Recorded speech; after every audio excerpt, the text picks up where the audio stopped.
Russ Clark with you. It's 6:02. Dean's with me. Glad to be here too. It's It's always nice to be here on a Tuesday. I got to adjust my volume. I was down a little bit. I think I got it all figured out, Dean. Excellent. Again. Well, you got a brand new computer, you know. And it doesn't work right yet. Well, typical. Well, I tell you, I had that Dell for 7 years, 8 years, and it's fine. It does everything. I would not have changed it. And I dropped it out of my backpack. I didn't zip it up. It fell out and cracked the glass. That's a bad thing. Because it's a touchscreen, started to affect it, started acting funny. So I decided to get a new one. And in order to put everything over from the Dell to this one, because it was acting funny and not working right, they pulled the hard drive out of it. Oh, so that had all your stuff. And they hooked it up to this and then downloaded all my stuff into this. Now it's not all on the main screen, but it's on there, so I can access it. And then they probably didn't bother putting the hard drive back in. No, they did, because I said I want to use it I'd like to use it at the station if we could get that thing working. That was the plan. I remember that. They put it all back together, and it's getting some error messages. I don't know if they can get around it or not. I don't know. Yeah, I can understand that. I mean, when you break the screen on a computer, it's not good.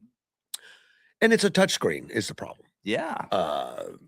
If they could bypass that and just let me use the mouse, I'm fine. But I don't know if they'll fix it. I don't know. It may not be. The touch screens have become so good. I like it.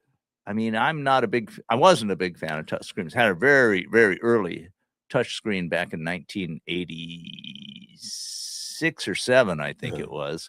Hewlett Packard, I'll have to say. And it worked by kind of like having little beams of light going from one side to the other. It had a row on the top and the bottom, and so they could tell where you were pushing by what intersect, which beams of light you interrupted. They did not work very well. Okay. You didn't fall in love with it. No, we got rid of them. But now they're wonderful. Phones are wonderful. Oh, they're just incredible now. Incredible. Well, this one is. I try not to drop it. Yeah. I think that 7 years life for a computer is not bad. Well, we had talked about this before, like when they first came out, 6 months, and you need to get upgrades. Even today, the processors and memory are improving so fast that you buy a computer and it's obsolete, a home computer. I mean, in the sense of there's a better one next month. Not now so much. I mean, my computer did everything this one does. Right. And just as fast. But I'll bet you this one has a lot more capabilities that we never use. It's got double. Yeah, that we never use. The memory, for one thing, is incredible. We're talking about. It's got half a. Like 100 gigabytes of memory now. Yeah. Maybe a terabyte. It's just incredible. I got 500 megabytes. Half a terabyte. 500 gigabytes. Gigabyte. I'm sorry. Gigabytes. I'm going to tell this story again because it was in the very early days of personal computing, and I was looking at getting a personal computer, and I think it was about 1980, 82, round in there. And a friend of mine had a personal computer. He'd salvaged an IBM 360. That was a mainstream computer for quite a while, one of their smaller ones. And anyway, I saw an ad out of Minneapolis that somebody had developed a hard drive for personal use with computers, and it had 5 megabytes of storage. And I thought, wow, how could anybody ever use a whole 5 megabytes of storage? Well, now that's just a single file. Yeah. And not a big file for a picture. No, it's not. Not a big file. I don't worry about them. They're so easy to set, and I don't set it up. I had a guy come do it, a good friend. Yeah, okay. He's Asian, so obviously he knows how to do computers. I bet he's good at math. Yeah, he's good at math. He does computers. I'm being sarcastic. Asian guy. His name's Don. Well, is he from Hawaii? No. I'm just, the stereotypes just flow. Yeah, it is. And he's done a lot of work for Cocopa, tribes and stuff, for their computers. But he does a little bit of everything. I think right now he's setting up food trucks. Oh, He's just a busy guy. well, it sounds like he might be You know, ambitious. He is. He's always doing something. Well, good for him. He's always doing big stuff. I'm always doing something too. Yeah. I mean, if I'm not working or eating or sleeping, I'm doing something. You never know where you're going to find him, But he's been a friend for quite a while. He come into the shop 7 years ago and sit down, and we started talking about artificial intelligence back then. Oh, cool. And he was shocked that I even knew much about it at that point. But I don't think he runs. Not everybody talks about that stuff. I mean, I have a copy of The Singularity is Near on my bookshelf that I've had there for about 10 years, which I have not read. I have to. And you're an avid reader. I am. Yeah. It's a very dense book. And I kind of understood the gist of it before I got it. And it's very technical. And Ray Kurzweil, I think, is the author of it. And I just confess, I haven't delved into it, even though I understand the concept pretty well, I think. And I think we are in the singularity right now. It's happening. It's happening right now. Yeah, if not now, we maybe not know it, I guess. Well, exactly. I mean, singularity means that there's consciousness. Well, it's not consciousness. The concept is the singularity is here when computers start designing their own programs. Right. And they do it faster and better than humans. So that builds on itself. One generation of computers builds the next generation of computers of programming, and the hardware and software just keep getting better at such a pace that humans can't keep. Well, you need to tie that to a manufacturing facility that's all automated and it just runs. Well, that's what's happening. Yeah, I know. Supposedly, but we're right on the edge of it. It's a rudimentary scale at this point. It's not ready to. That's the kind of thing that's probably going to be happening at like Terafab that Musk is building. I keep reading about that thing. It keeps popping up. It's huge. It's going to be something so mind-boggling big that it's going to be hard to comprehend. In fact, I saw a video of them clearing the land. The land for it had to be flattened, but it covers. Yeah, right, because it's one of the biggest buildings on Earth. It covers all kinds of hillsides and stuff. They're talking about like 1 million square feet. Yeah, something stupid. And no, it's not. It's stupid not really big. not. I mean, stupid it's just, big. Yeah, stupid as a adjective, meaning. I mean, incredible. Big doesn't quite say what it is. It's like crazy big. Yeah, it's a fairly recent. It's kind of like. But why does it have to be all under one roof? I need to ask him. Can you get him on the phone? I wish I could.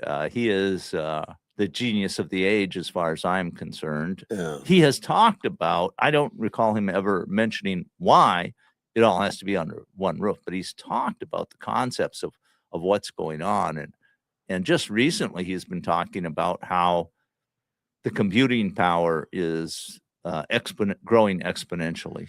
I mean, it has been for a long time, but we're in a very steep part of the curve right now. He's building it. And, sometimes you see these outrageously large projects like this and you think, well, that's no one's going to be able to afford that. You can't get that done. And they fail. In fact, Saudi Arabia, was it Saudi Arabia that just went through it? Well, yeah, I think it was Saudi Arabia that was building one that was like a building that was like the size of Connecticut in length. Well, that's a little exaggeration. And the wall was the size as long as Connecticut. It was like 100 miles or something. Oh, a wall. Yeah, well, for the wall, which the place was built within 2 walls, and it was going to be a straight line. It was hard to explain, but it was a project that was going to. I vaguely remember reading. They got started on it. They moved a bunch, put a bunch of concrete, and they stopped. They realized it was more money than anybody had on the planet, I think. Maybe. Let's talk to Andy. Good morning, Andy. Morning, gentlemen. How are you? Good. You're talking about Terafab. Yeah.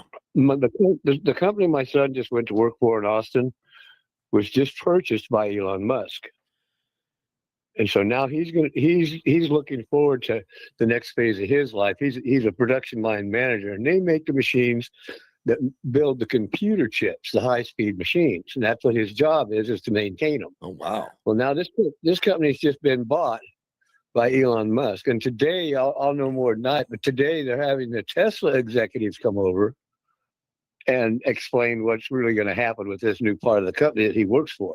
So it'll be kind of fun to see, because I did some research on Terrafab, and they're going to put up a power system where they're going to be selling power back to the grid. That's how much power they're going to make off their solar system. What they're going to put up solar? Are they also going to go nuclear too? That I wouldn't know. I do know the fact of what the special I saw on YouTube a couple of days back was that the whole building, which is going to be the largest building in one piece in the world, is going to be totally solar panels on the roof everywhere. That's a lot of solar, and a lot of other solar too, I think. So he's going to try to do 100% solar and batteries. That's maybe. I mean, they're selling a lot of battery packs to store energy. Yeah, and they're making money off of that. So I would expect him to have a lot of storage as well as solar capacity. I don't know if the facility is going to be entirely solar run or not, but I'm sure that they're going to produce more energy than they use. Well, and they sell the solar packs I've seen them selling now lately. They're in 20-foot cargo containers. Yeah. All self-contained, I mean, it's got a little spot on the outside where you can go inside and inspect them and everything else. But a 20-footer is about the heaviest load you can put on a lowboy or a carry-all, because they're like 60,000 pounds. Well, yeah, and these things have a lot. The batteries are heavy. Yeah. Or dense. I guess dense is the word I should use. So a 20-foot container is a pretty heavy thing when you put a lot of dense stuff in it. 60,000 pounds. That's a lot. It takes because they've had a rash of problems over in California on the guys in the freeway that turn too fast and they fall off. So if you ever watch Pepe's Towing, about 5% of what they get are containers full of the batteries, and it takes two rotator wreckers to lift them up. 60-pound rotators to lift them up, put them back on a different trailer. If they're not on fire, if they're on fire, then it's the hazmat. Yeah, well, that's bad. That's very bad. These are lithium-ion batteries in there, right? Yeah. Yeah. And these are the ones coming off the ships coming in from China right now. Oh, well, so I'm not sure they'd all. Some of the big storage batteries from China are iron-based instead of lithium. So the ones I've been seeing where they worry about it, it's right on there. It's stenciled in that it is lithium-ion. Okay. And they can hit the ground pretty solid and not catch fire, but if they lay on their side, then they catch fire, and then it's a big hassle for the fire department. Oh man! And all they can do is just sit there and flood water on them. Until they can't even go in there and try and open them up to put water. No, you're trying to cool them down. Yeah. Just get the heat down. Anything below 120 degrees, they say, is safe to move them around and stuff like that. But the fire department in Los Angeles County now has a special area where they just pick them up and they store them there until somebody can come in and disassemble them. The manufacturer has to come disassemble them because they are a hazmat problem. Yeah. Okay. But Elon Musk, if these new batteries that he's going to be building, and I'm not sure that plant is the one that's in Texas. I think it's in Nevada where they're building the batteries at. Yeah, I think you're correct. I mean, I vaguely remember something like that, but yes. That's where his mega truck factory is right now. But the truck factory is going to be moved to Texas also. I mean, he's putting everything he owns into Texas right now, and I don't blame him. No, right, because California has become so toxic. It has. I mean, politically toxic. Well, you know what Russ and I always say when somebody says they just came in from California, we always say, "Welcome to my country." Yeah, that's exactly because right. they are bad. I mean, it's the situation I see right now. I won't live to see it, but I live to see men back on the moon. And that's Elon's point: is let's get up there, let's mine the moon, and then we can make the bridge going on over to Mars and continue on outward. Well, Andy, you're not in that horrible health. You might live another 5 or 10 years. Yeah, I never can tell. Yeah, but I mean, Musk is talking about having people on Mars within 10 years. Yeah, I think you should go to Mars, Andy. I wish they had it open right now. I'd be the first one, stepping on the ladder. I don't know. I'm perfectly happy to go to the moon. I'd love to do that. I think that'd be cool. But Mars So is much tougher nut to It's a crack. it's a one-way ticket. Yeah, that's Yeah, what you're they not, say. you're not coming back. And there's nothing wrong with that, but it's called, leaping forward a little bit. Let's go ahead and take the chance. I'm an A-type personality. All right. You know, Thank I'll you. fall off a mountain. Thank you, I'll fall off buddy. a mountain for you. All right, later. Take care, man. Bye-bye. Yeah, thanks, Andy. Since Andy Mann did Terrafab, I looked and asked my AI what the power is going to be. There's not going to be any solar power on the roof. Okay. None. It's not going to connect to the grid because the whole facility does not connect to the grid. So how do they sell power gas to the grid? turbine. It's not. Well, it says it's not going to connect to the grid. That's part of the agreement. Yeah. That they took off the government rate, the official tax abatement filings. Well, that's And interesting. public county agreements that the facility will not connect self-contained. to the grid. Interesting. It's going to use gas turbines for now. Okay. Eventually, it's going to be connected to the stuff in space and get energy from space. What? Terrestrial, no terrestrial solar. It's going to be solar technology, official plans, no terrestrial solar for a factory itself. Well, that I really would like to check that out, because getting energy from space back to Earth to run a facility on Earth is not easy. Gilbert. I could believe that the computing power would be powered in space. You got me. I don't know how they do that. Let me talk to Gilbert. Hey, Gilbert. Hey, Russ, how you doing? Doing well, sir. Good morning. I got a few things to tell you. First of all, the largest battery operation manufacturer in the United States is in Kansas. And why do I know this? Yeah, why? Because our son works there. And is that interstate? No, I'm talking about largest batteries making for lithium for a lot of lithium for that. Okay. Lithium-ion batteries. Lithium-ion, okay. I'm thinking automotive.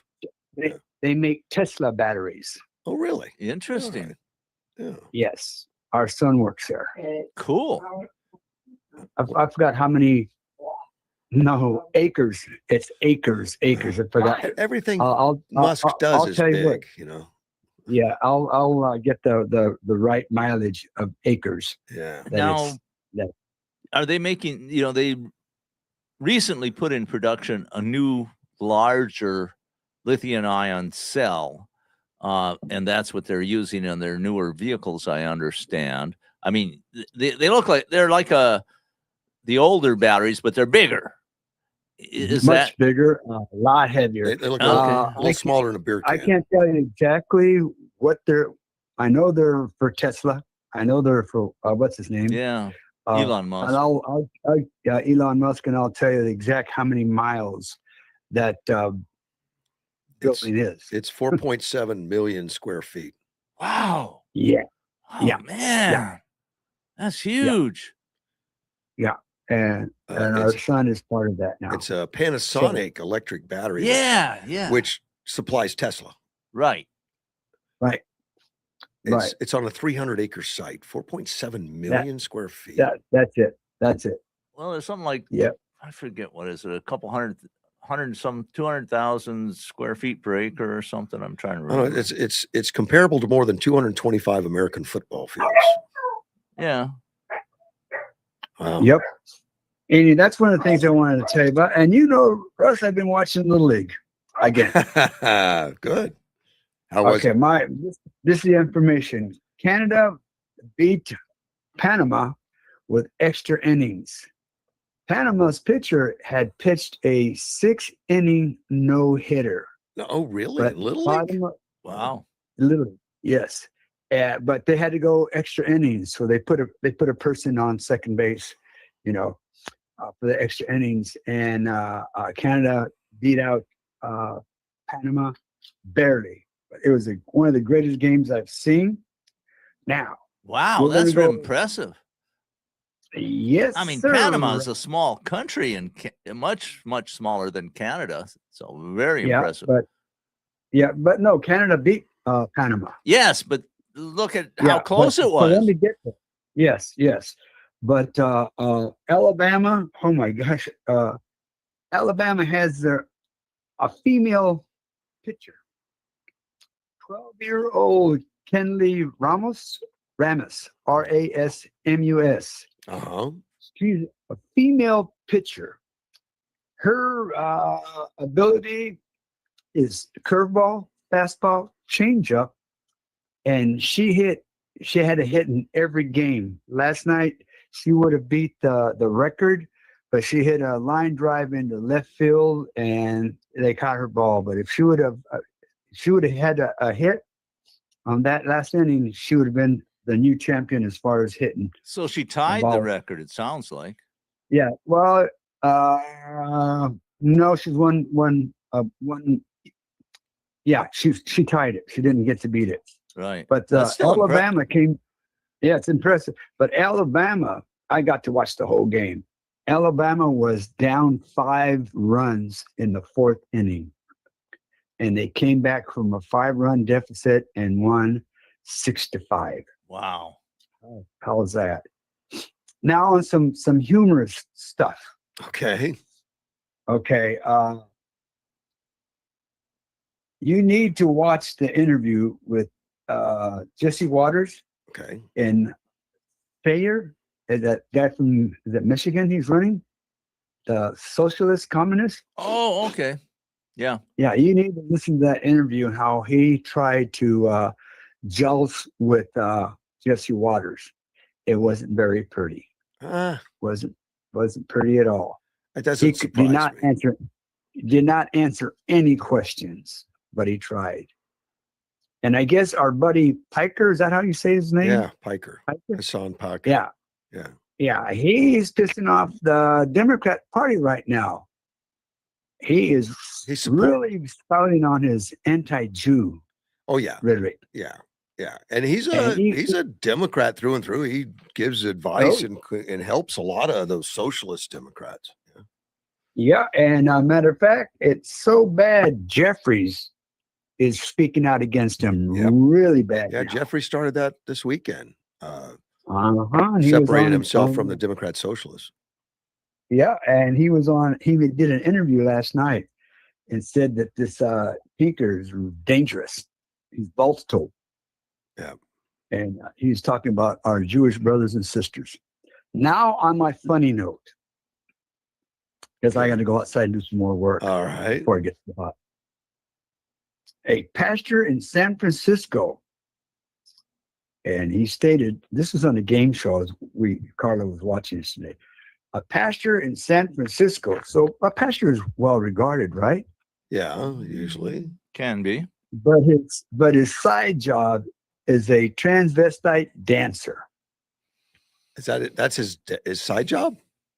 Yeah, that's the side hack. Yep. Okay. Not a pastor I'm familiar with or would not a pastor that I would go to the church. Yeah. Or to tell you about that church.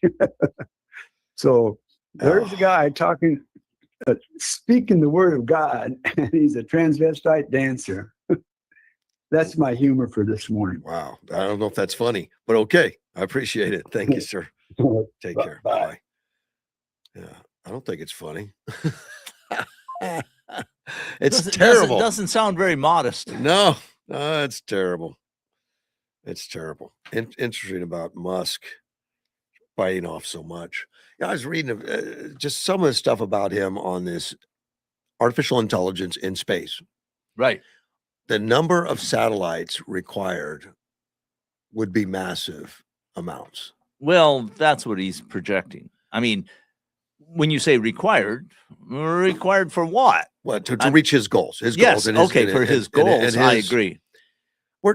We're talking about enough to where you can physically walk out and see the satellites at night. See them. You know, Sure. Right now you can pick them out, but there's so few of them and so far between. It's not easy. I saw Skylab fly over once. You know, I remember. Well, I remember seeing some launches of Starlink satellites where you could see a line of satellites. You know, there were like 4 or 5 in a line. They all happened to be at the right angle, so they were reflecting light, and you could see them.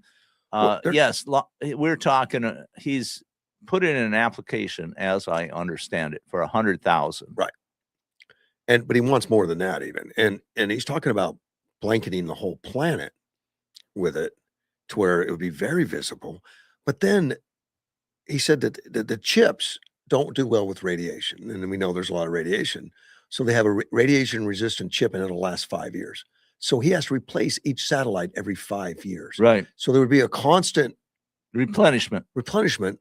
So So you're going to have to design these satellites. The idea would be that another satellite would be able to meet up with them and then change out the chips, or else you put a whole new satellite in, take the old one down. He's talking about a whole new one every time. Might be cheaper and easier. Who knows? I don't know. It's all beyond me. I mean, all of this is we're on the edge of it all, just happening very fast. He would be talking to so many satellites. He would be at multiple rockets every day. Yes, the goal is to launch a Starship every hour.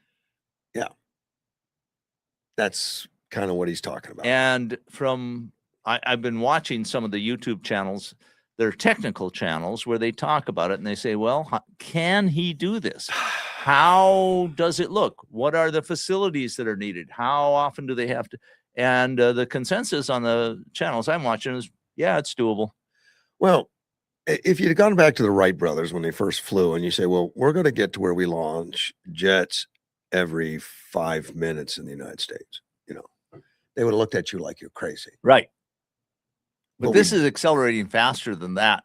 Yeah. And we've seen tremendous improvements in the Starship technology in the last couple of years. Yeah. Enormous improvements. They're on the edge.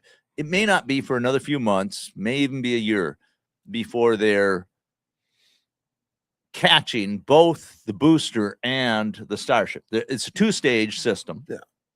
There's a heavy booster, and then there's the Starship on top of it. Both have incredible power. They're the biggest rockets I think ever flown. Bigger than Saturn. Yeah, bigger than Saturn V, more capable. And they're looking to be reusable. And I think the next launch, which is probably in early September, they're going to try to catch that booster for the first time. And they've been catching other boosters repeatedly and reusing rockets. This thing's a monster compared to the little ones. It is, but it's the tech. You can see it. They do flight after flight. Yeah. They learn from each flight. Well, they look at the improve touchdown things. they had on the water that just laid it down so gentle. Incredible. It didn't damage the aircraft. A lot of people thought they would be catching the Starship on the next flight. But Musk came out with an announcement a couple days ago saying, no, we're not ready for that yet. The next flight will touch down in the ocean like the previous one did, but they think they're going to try and catch the booster on the next flight, which probably early September. The next time it crashes in the ocean, they should lay it down close to shore. Yeah, there's a reason they do it far out. Why? Because to guard against accident. Well, they don't want that. Well, do it Starship to crash. You could where there's a populated area. You could do it a mile out, instead of like 50 miles. Well, it's hundreds. It's hundreds of miles out is where they've been doing it. Yeah, but when they've been catching these, they catch them on the ground. They don't. Well, near the cities. Starship they have not caught yet. The first one is probably going to be within a year. I believe. He was talking about buying a mothballed like destroyer or aircraft carrier to use as catching. Really? I haven't heard that. Yeah, now they do have. I don't think it happened. They have purchased 2 oil platforms. Yeah. That float. They're meant for putting up an oil platform, and he has 2 of them that they purchased a few years ago, and they're talking about refurbishing those as potential ocean platforms for launching and catching the Starship. The richest man in the world. His toys are bigger. All the toys are bigger. His philosophy is huge. Has paid off. And his philosophy is look at a problem that if we solve it, it benefits a huge number of people. And nothing's too big to scare him. And so that's what he's done. And it's crazy. Paid enormously well. I mean, and so he's the richest man, but he's also one of the most impactful human beings in our generation, if ever. Yeah. Have you how come you haven't taken me to Buc-ee's yet in Phoenix? Time, energy, money. Okay, all those reasons. That's three. I don't know if the lines are down yet, but I'm curious now. So I got an article on Buc-ee's this morning from the owner of Buc-ee, a guy named Arch Beaver Applin III. Oh, that's a nice name. The Beaver's in parentheses. I'm assuming it's a nickname, but Yeah, but probably. he's proud of it. So his name Buc-ee's, and he's Beaver. Okay. Which Buc-ee's, I think Their mascot's a is beaver, I think. right? Yeah. We all know he's been expanding. It's been a craze. Even people from Europe love it. Tremendously successful venture. Really, and it's one of those big things. I mean, it's big like a grocery store, but it's a gas station. It's not a grocery store with a gas station. It's a gas calling station. it a gas station is like calling a Walmart a stop and go. What he calls it, he calls it. It's huge. He calls it a travel center chain. Yes, travel and it is, and people love it because the service is fantastic. Well, yeah, and we got lots of grocery stores that have gas stations. I mean, where you got like 10 Right. pumps. They have like 50 pumps, 60 Yeah. pumps, 80 pumps. I mean, it's just like No waiting. ever. I don't think. I don't know. And one of the big things that they made iconic about their station is they make the claim, and they work hard to try to achieve it. They have the cleanest bathrooms of any gas station. From the bathrooms I've seen, that's not a big bar. Well, yes, there's no clean ones out there. I think I was in a Buc-ee's once. Yeah. And it was impressive. And they did have extremely clean bathrooms, and they had lots of pumps, and they also had the lowest gas price. Yeah. And the grocery items are unique, apparently. Well, they Lots of are, unique and stuff. that's where they make the money. Well, there's not just the grocery, but all the stuff, all the trinkets and everything that they sell. They sell a lot of stuff, and those things are where the big profit margin is. When you have a business, I don't care what it is, but people wait in line outside to get in. Yeah, you're it well. shows you're doing something right. You're doing well, man. Well, he's made some revelations with all his expansion. Right now, he has 58 locations, 37 of them in Texas. And he's got some in 13 other states: Alabama, Georgia, Florida, Kentucky, Tennessee, Arkansas, Arizona, Colorado, Mississippi, Missouri, Ohio, South Carolina, and Virginia. But he's made these revelations. But mostly southern states, aren't they? Yeah. He's going to be seeking communities where leadership supports business growth and family-oriented values. And he's noticed that blue states don't have that. Gee, who would have thought? And that's something he comes right out and says it. I'm being sarcastic here. He says Texas. He says he may be looking into blue districts. It may not be, maybe done looking into blue districts, saying some communities do not appreciate what the company brings, while conservative states offer business-friendly and family-oriented values. And he said the grand opening of Buc-ee's newest location, Benton, Arkansas, on August 17th, the chain is known for its expensive gas stations, famous clean restrooms, in-house offerings. We have a lot of opportunities. We're growing. We're building a lot of places. But when you find a conservative, business-friendly state with a phenomenal workforce, it makes a difference. I've thought about whether the Yuma would be a good location for a Buc-ee's. I think it would be. No, you don't think so? We're not big enough for that. Well, but look at the traffic between California and Phoenix. I mean, it's the traffic you're interested in, not necessarily the population. Maybe, but when you... But I thought the biggest problem is, where's a good location? Yeah. I don't see a good location for it. Oh, I'm sure there is. Yeah, maybe. I mean, you want it on a interstate interchange. Yeah, you got... And then there's only a few. You got Love's over there that picked a good location. Yeah, right. Because there's 2 other gas stations that opened up within the last year. Within same location. Practically a stone's throw of them. Yeah, they can all look at each other. Yeah. And they all seem to be busy. They do. They do. They do. See, he criticized states that he said don't appreciate Buc-ee's bring to their communities. They're right. He's right. He said the company would rather focus its expansion efforts elsewhere. They've got plenty of other places. I'm starting to realize life's too short to try to build in places people don't appreciate what you're bringing versus a place like where people do appreciate what you're building. That's pretty basic. It's about as basic as you can get. I'm kind of liking this guy. he says conservative states typically promote business and all that stuff. And he says that leadership, the concept, that idea of conservative, business friendly, family oriented concept works so much better if it trickles down from the very leadership at the top of the governor's office, at the congressman, at senator, at the mayor, the representatives. That's right. Wow. When I was with corporate Napa, and we had 55 warehouses across the nation. I worked in Tampa, Denver, and San Diego. And we used to get together every year in Georgia for conferences, and we would compare notes, and I would talk to other operations managers and stuff like that.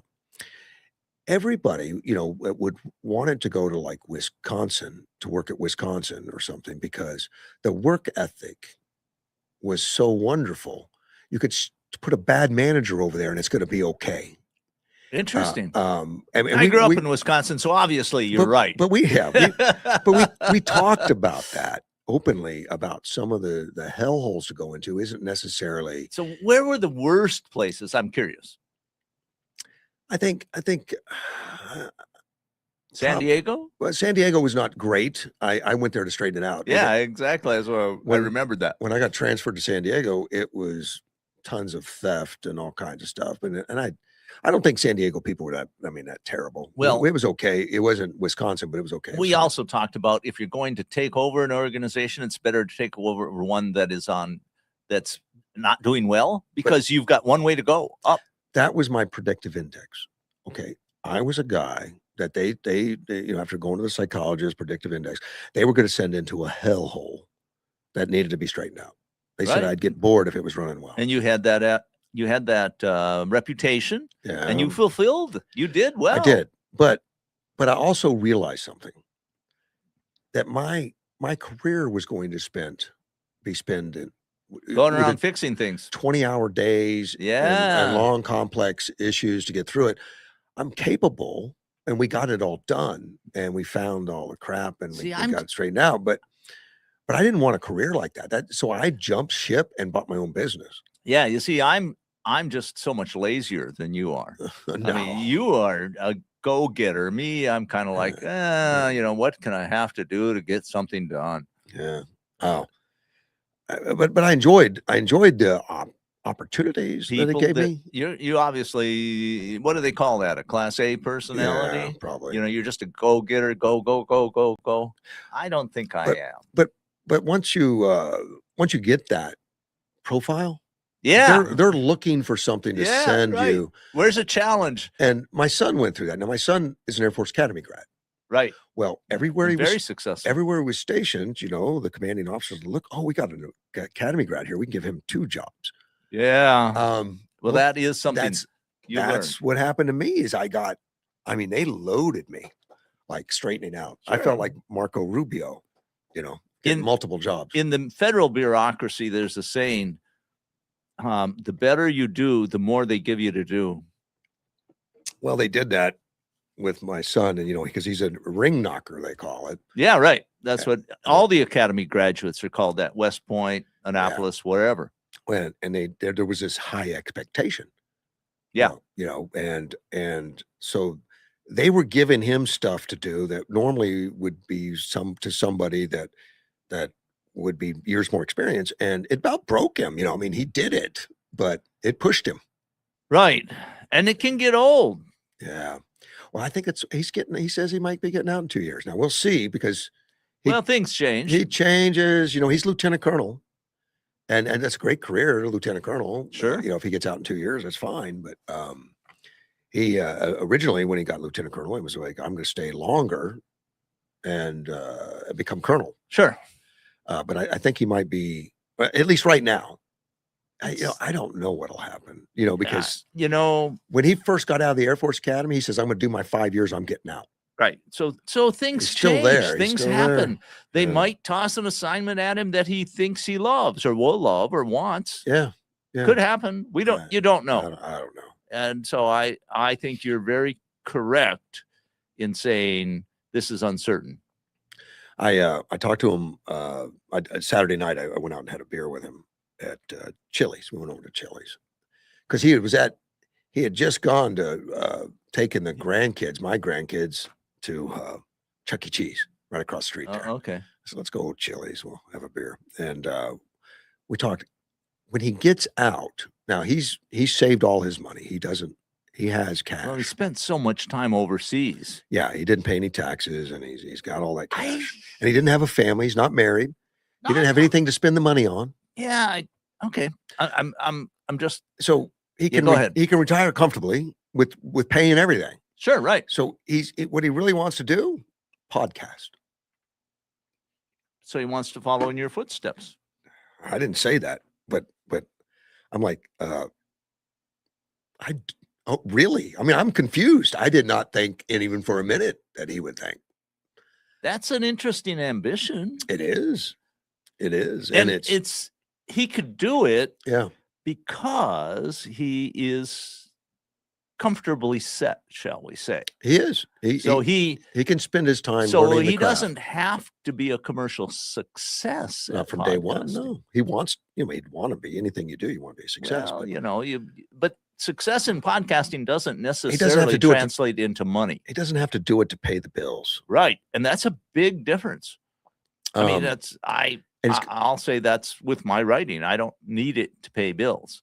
I do it for other reasons. And he's got a friend from high school that lives in Colorado that they've been in touch ever since. And the two of them want to do a podcast together. He says he's got some ideas. He's not going to tell me all because he's afraid I'd steal it. Good, because I'd steal it. Yeah, well, maybe I don't know. I usually find that when people talk about ideas, or they're worried about somebody stealing them, there usually aren't people going to steal those ideas. That's usually what I find out. But he's a smart guy. Because it takes so much effort to implement. The difficulty is usually not in coming up with an idea; it's implementing it. I don't know if he realizes if he does a podcast, he's got to take a microphone and be on air. Yeah, every day. Yeah, absolutely. That's one of the things. Consistency. Like you're a writer, you got to write pretty much every day. It's become my passion. I pretty much have to. Yeah. Well, and I love doing this. I do. I like getting information out. I like learning. I'm here in the morning early to do it. He's got to have that same drive if that's what he's going to do. If he's going to be successful, he's going to have to, at least initially, he has to put out product every day. So if he's going to put an hour on air, I want at least 2 or 3 hours of research before you do it. I would say, yeah. I mean, maybe more. He's probably a very knowledgeable person. He's at this point, he's got quite a bit of life experience. He's well read like you. He reads all the time. And he reads a book a week. He has all this life experience in numerous countries. Yeah. He's opened up squadrons of quite a few, three squadrons he's opened. He originated 3 squadrons of ospreys. So they put him on the ground and he could do a podcast just about ospreys, probably.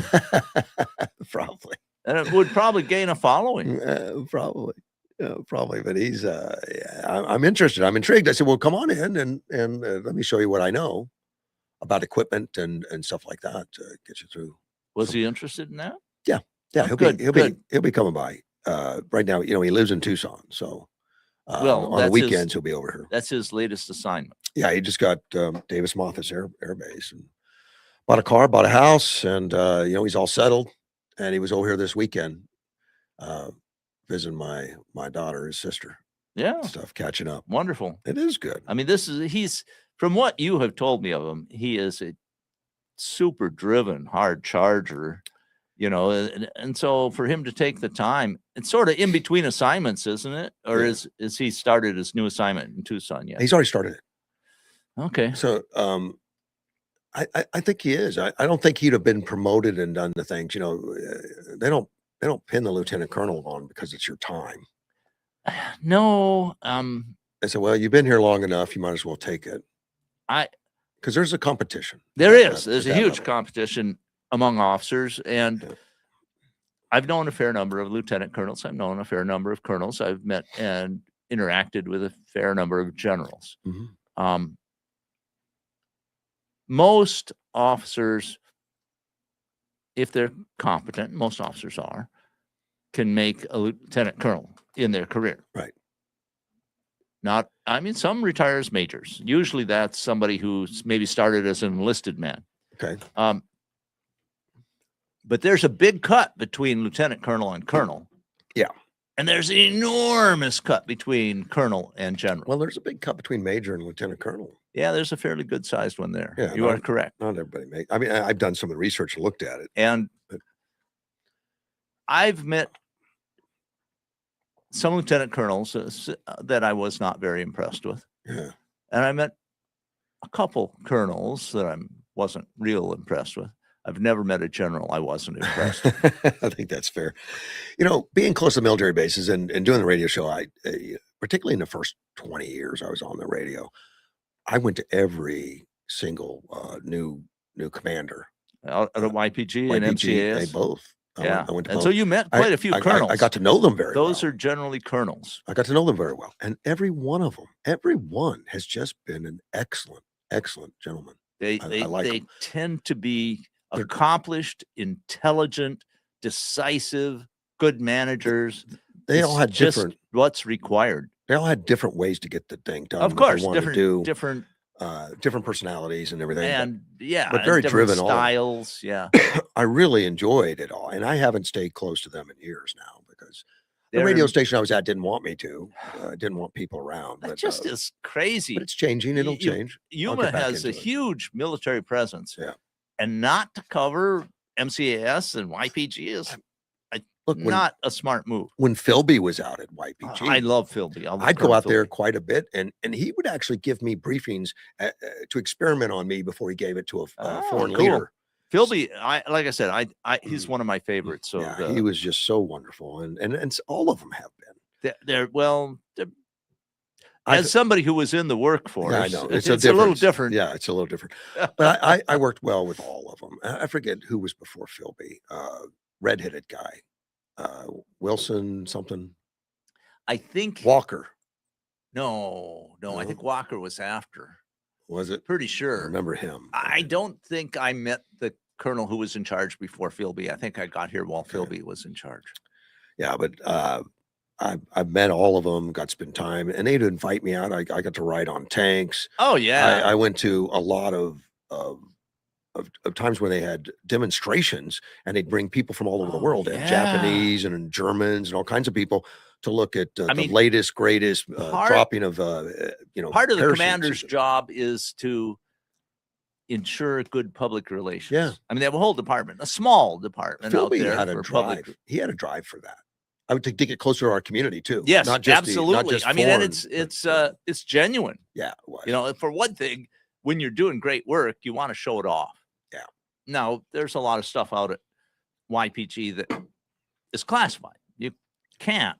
I know they wouldn't let. They don't let me in everything. I tried. Yeah. Well, you know, I mean, I worked on some of those programs, but it's all compartmentalized. Yeah. If you don't need to know what the goal of the program is, you don't get told. You know, I mean, and so I supported a lot of classified programs, but it was just, okay, here's this program. They need this data. Send it to them. You know, that is, you don't get in the nuts and bolts. You know, I was out there when they did an open house. They had brought in live bands for the open house, and I spent 3 days out there broadcasting, interviewing lots of different staff members and the colonel and all that kind of stuff. Had a great time. And when they did that open house, and I can't remember who the colonel was at that time, but when they did the open house, we had cars backed up all the way, that highway before it turns off. Sure, right. All the way back. I mean, it was masses of people, just great reception. And then they canceled that program, you know. So was it before or after 9/11? Because the security changed enormously after 9/11. I'm not sure. I mean, it used to be just an open post. I mean, I remember you just drive on. No, nobody checked your ID. Nobody paid much attention. It wasn't open at that time. It was you checking IDs and insurance. Okay, so it was after 9/11. After 9/11. But it was a huge success to the public. But they stopped it. Well, I remember we had organization day. And one year, and they were serving alcohol. Mm-hmm. It wasn't a huge thing, but a young woman drank too much alcohol and got into a fatal single car accident on the way out. And they were much more careful about what they did after that. Well, And this one, they had alcohol. In fact, they had vendors from in town. Sure. Prison Hill was out there. You know, I'm Chris was just- out there. So, But it was, I didn't see anybody drunk or anything, but it could have. Well, Somebody this- has a problem, they can get in trouble. they did, and that's what happened in this case. But uh, I've been out there before terrible where situation. there's parties, you get, going to the commander's, yeah. Oh, commander's yeah. house, there's alcohol available. Well, I agree, and that's. I'm just People saying that behave themselves. there was so, a change in emphasis. yeah. Well, I got to finish up on Buc-ee's. He does talk about the Phoenix location. He said, Goodyear, Arizona has become a competitive suburban area in which recent election cycles and its location in the West Valley of Maricopa County, a region that has historically leaned Republican, has become increasingly politically competitive. That's all he says. But I'm wondering if he's listed it because it's one of his problem areas. Is that where the Buc-ee's? Yes, is yes, in Phoenix? Goodyear. So it's in Goodyear, not Yeah. Okay. So I'm wondering if he's complaining about it because he listed someone's. It sounds kind of suggestive, doesn't it? Well, he says nearly all the cities where Buc-ee's operates are located in areas that generally lean conservative, with a few exceptions where local political dynamics are more mixed. And then he lists them, and we're one of those. Okay. So And I don't think he's going to do that again. So maybe they gave him a hard time in Goodyear. Kind of what it sounds like. Yeah. The others were Auburn, Alabama, which is a college town, predominantly Republican county, giving it more political and mixed, though, with the surrounding communities.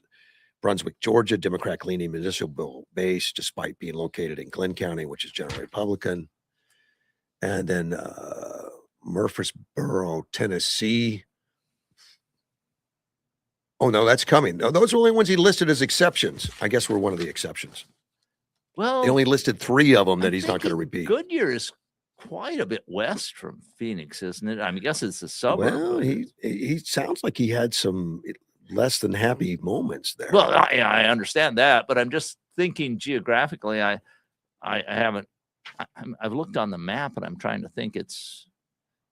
Might be on the far west side of Phoenix. Yeah. You got somebody online that just agrees with you. Joe says, you're right. You could drive on the base before 9/11, just drive on. Yeah. Exactly. Not now. Yeah. Well, and the other thing along those lines was the airport. Before, we've got a federally subsidized international airport here at Yuma. I remember you just drive on, park your car, go in, get on the plane. It was all before 9/11. And it was simple, easy peasy, and you left your car in the parking lot there at the airport, and there was no charge for parking. I remember that. There was no charge. But it's all changed completely. The Yeah. new airport was heavily federally subsidized, and that came with strings. And the strings were you had to put much more stringent security protocols in place. The And it's understandable. The Marines wanted it also. Sure, of course they did. I'm not saying they didn't. Yeah. But you did get a much higher level of security. Yeah. It was inconvenient, but there we are. It is what it is. I mean, Yeah. it's workable. Yeah, right. It's all workable. It is, but I think it's sort of like back to the simple old days. I could drive my car right into the parking lot, leave it there, and go on a plane flight without much problem. Those days are gone. When I owned my first airplane at the bay over there at the airport, I just drive my car right out to the plane every day. Every day I wanted to get on it, I just drove it right out there, which is convenient because all my stuff's in the car to unload it. Yeah, right. Put it all in there, and then I'd park my car out there where the planes are. So when I come back in, the car's close by, and I'd jump right back in it. But well, for private aviation, it's still much less encumbered than commercial aviation. yes. Yeah, you get a gate key or a gate pass. You don't have to go through anything, but I don't know if you can drive out anymore. I think they stopped that. I do not know. I think they stopped it.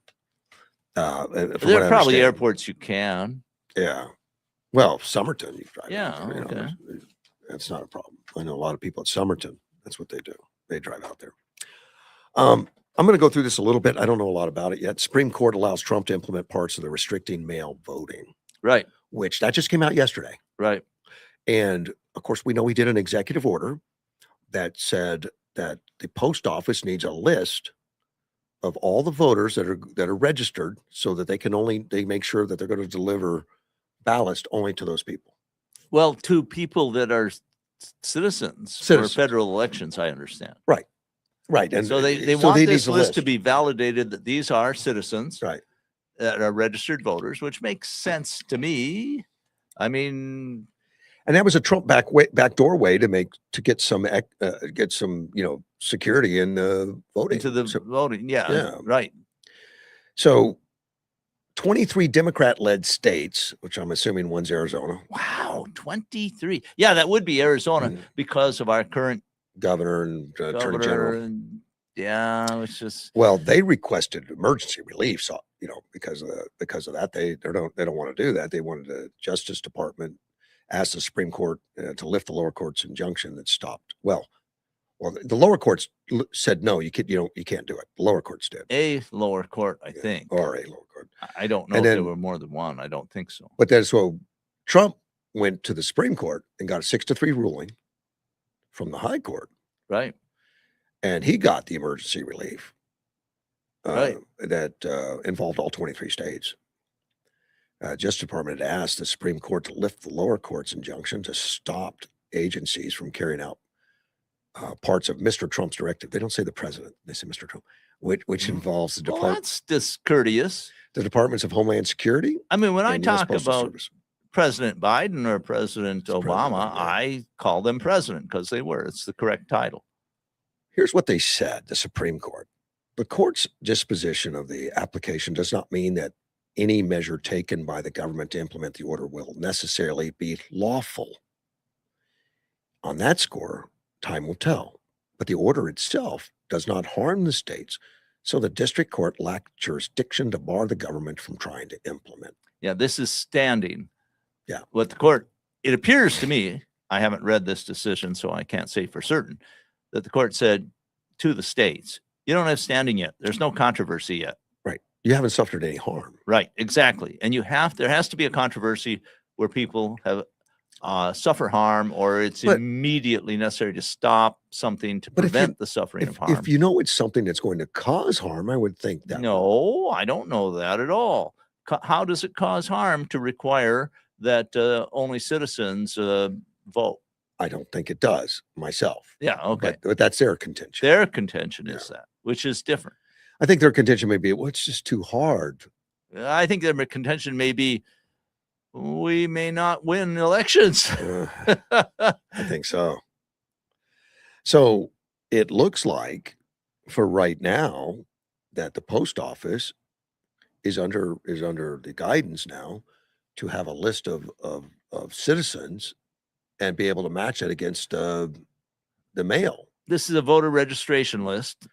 Right. And they're requiring that it be that in order to vote in federal elections, they have to be citizens. That seems a reasonable requirement. Via mail. Yes. So the provision in the case directs the Department of Homeland Security to compile a state citizenship list using federal database and call for the Postal Service to deliver mail ballots cast only by individuals who are on its own voter eligibility list. So if you cast a ballot and you're not on the citizenship list, it's not going to get delivered. Post office can't deliver it. Now, I guess the question would be, I thought it was that they would not deliver ballots to addresses of people who were not on the list, who were not citizens. Let me read that again. Using federal databases and call for the Postal Service to deliver mail ballots cast, it says cast. Oh, cast. Only by individuals who are on its own voter eligibility list. Oh, that's interesting. Because that's so that the reverse. That means it can go out, but it coming back in, they got to check to make sure this guy's a citizen. Well, some of these states, and I think Nevada was one, they just throw out millions of ballots to everybody. Everybody who's ever been registered, essentially. Right. Well, apparently they can. And then you get get these ballots back, and there's no real oversight of where they're coming from, of who sent them back. They can still do that, apparently, but when you want the post office to deliver them back, they're going to check it against a database. The directive also lays out a certain design requirement for mail ballot envelopes and instructs the Attorney General to prioritize investigations and prosecutions of state and local officials who issue ballots to non-citizens or others who are not eligible to vote in Now federal that's elections. interesting, because I hadn't realized that, Yeah. but it makes perfect sense to me. Now, here's the here's what a lot of the people complaining will say. It's the state's responsibility to do all the mail. That's absolutely true. It is. I mean, to do all the ballots. I was going to collecting. say, I'm sorry, not no, the that's mail. postal offices of But- federal responsibility. But it's their responsibility to organize and run the whole voting day. It's theirs. Okay. But there's guidelines, federal guidelines. Trump's not making this up. Federal Right. guidelines is to vote in a federal election. That means for Senate or House or president, Right. you have to be a citizen. Yes. You can do what you want with the local dog catcher, but for here, it's got to be a citizen, and they're asking to prove it. That's it. Right. Show us the documentation, give us the database. Right. And these states, these blue states, are refusing to give up the database. Yeah, I wouldn't call Arizona a blue state, but we have a blue governor and a blue attorney general. Yeah, and they don't want to do it Right. for whatever reason. It's none of your business. Now that's interesting. So you got 23 states that are refusing. Well, But that means we they have joined 20. the lawsuit anyway. Okay, so we have 27 states that are not contesting it. Your math is pretty quick. I can add and subtract. There you go. Well, according to the 23 states that filed the lawsuit seeking to block the proposal, they argued the president has no power to restrict voter eligibility or mail voting, which is not. It's kind of true. That's what's in contention, I think. But it's in the law that you have to be a citizen. Right. He's just So- enforcing it. What if I were on in the Trump administration? I would say the president has the authority to faithfully execute the laws of the United States. Yeah. That is what this is doing.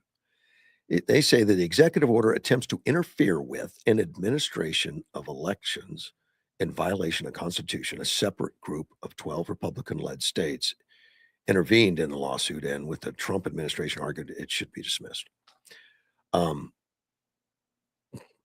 But it is a federal requirement. Oh yeah, And, I mean it's a pretty basic thing. And it even if they do the probably- work. Back when transportation was far less developed and communications were far less developed, it was just less of a problem. I mean, you did not have before 1912 Indians. I think it was 1912. I might be off on the date a little.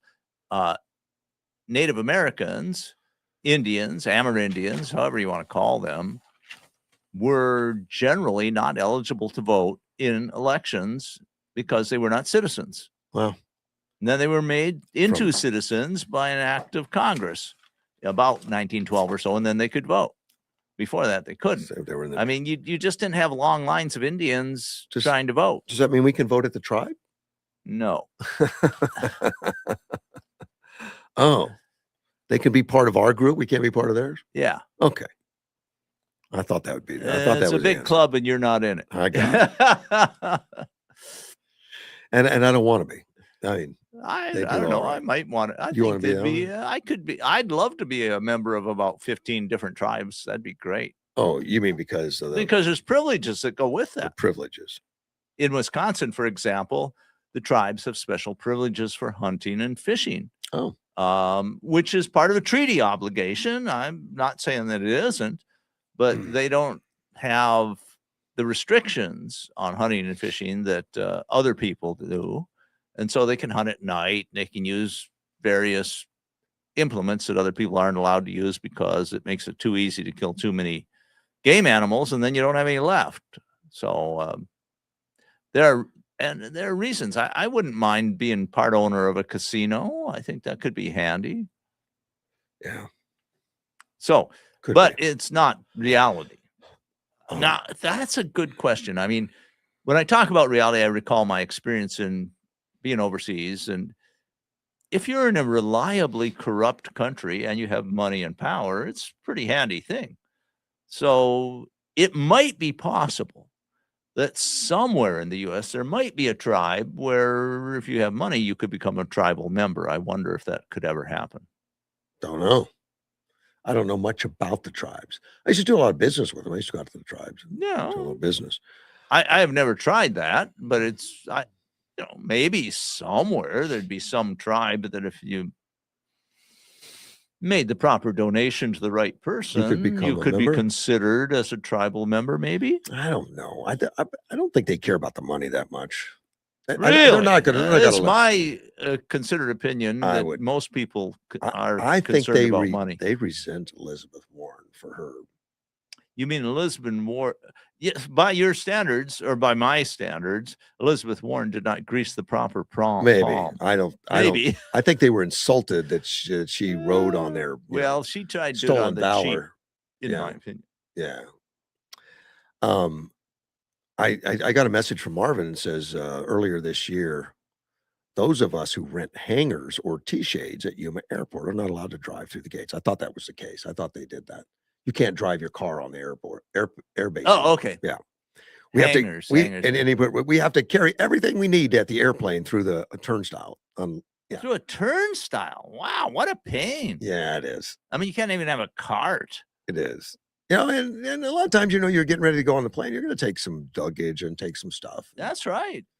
So it's always nice to drive out there, especially if you're going to check the oil and you got oil in your car. All this stuff. I mean, and that is at the Yuma International Airport. It is. And we used to be able to just drive out there. Well, like I said, you just drive, park your car, be ready to go, Yeah, and I don't think there was ever a problem. In fact, most people have a hangar. They pull the airplane out, put the car in the hangar. Yeah, makes sense. And I used to do the same with the T-shade. I had a T-shade. I didn't have a hangar. I'd park the car there. One day I didn't park the car there, and I came back, and there was another airplane in my T-shade. Now they're all assigned. You rent them. Yeah.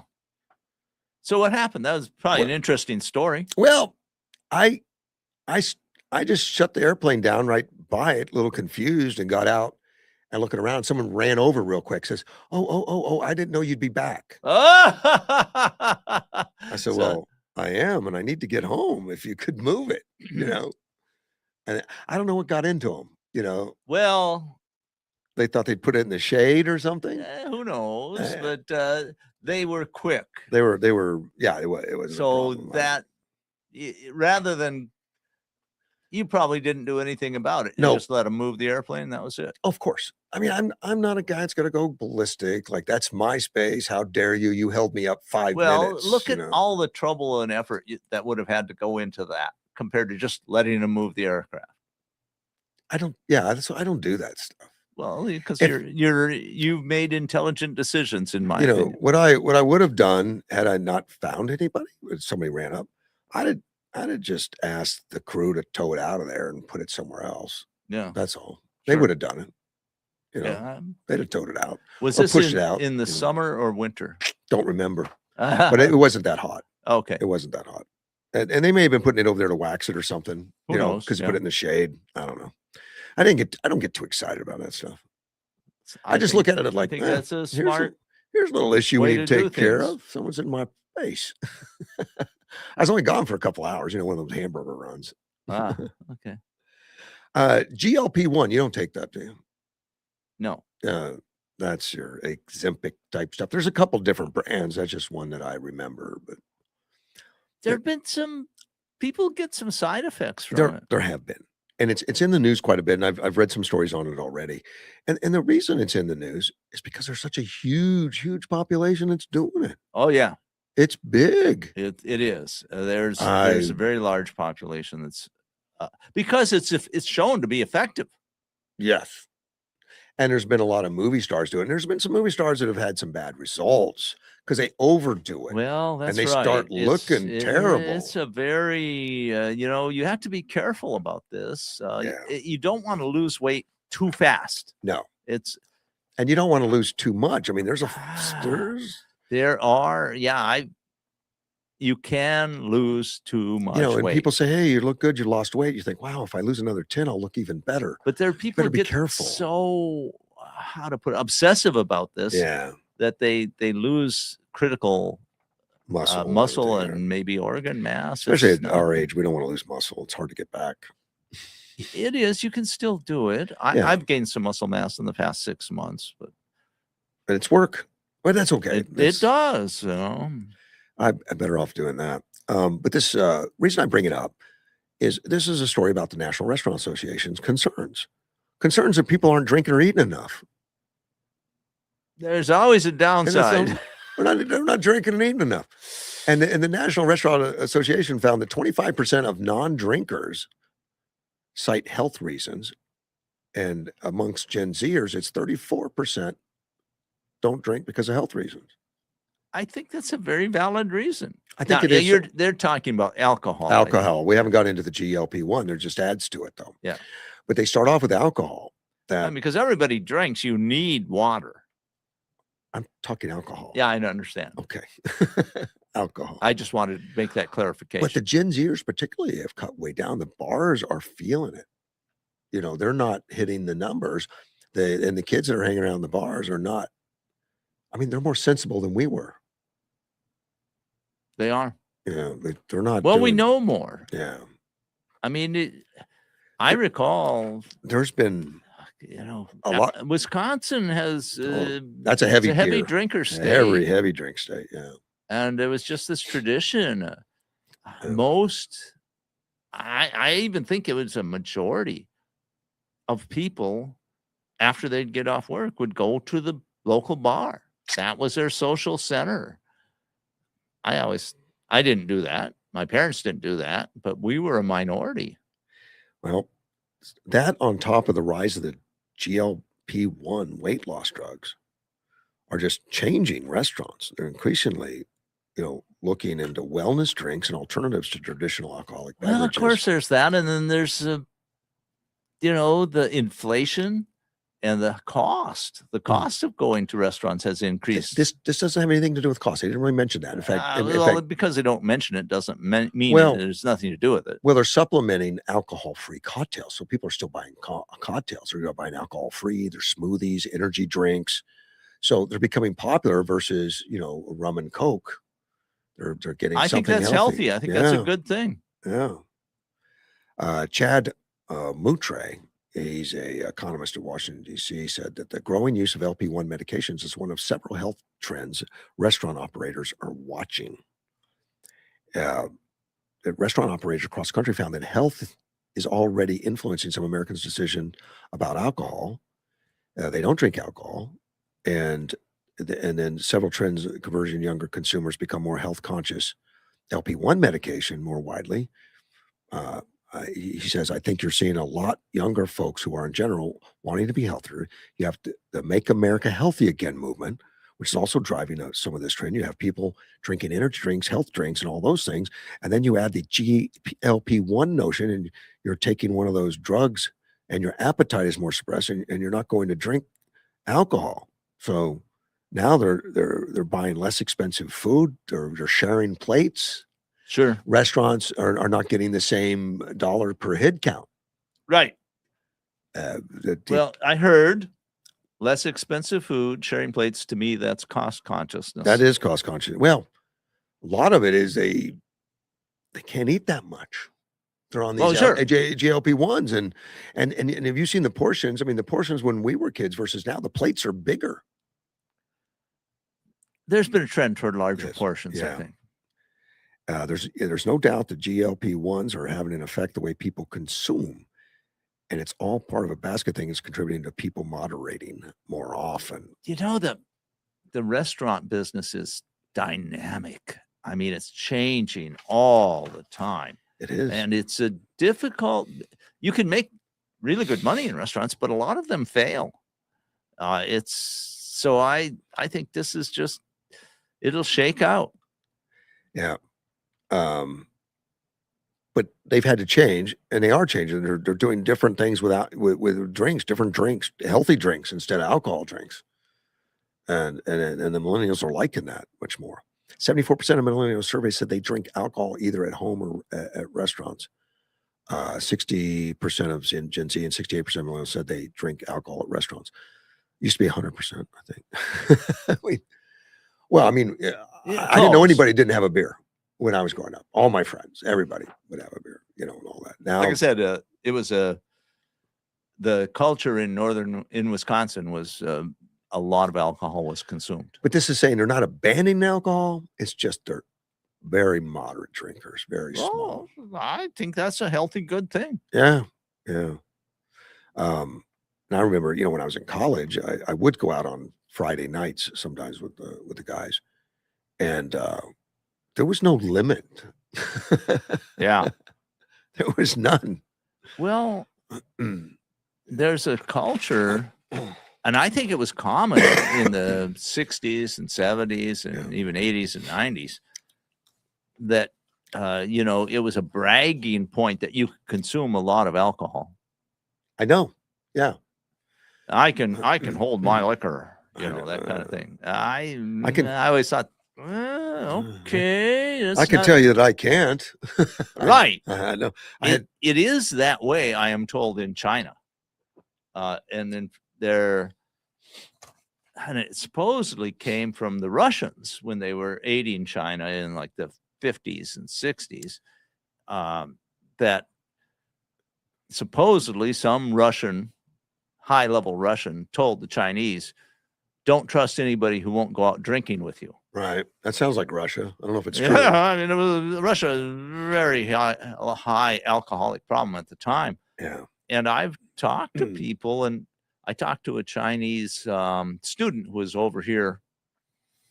He was in Texas. He was in a restaurant I was at, and he was sitting alone. And I was kind of looking at him, and I was looking for somebody to talk to. So I went over and said, do you mind if I join you? And no. And he was a Chinese student, and we talked. And I said I had heard that if you're going to do business in Russia, you have to be willing to drink. And he said, yeah, that's true. I mean, he validated. He said his father was some apparatchik or other, and that, if you're going to do business, you have to drink. And I thought, wow, that's amazing. It's still today in the 2020s that in China you have to demonstrate an ability to get drunk and hold your liquor, as they say, in order to do business in China. But I'd heard that from a couple other places. I had.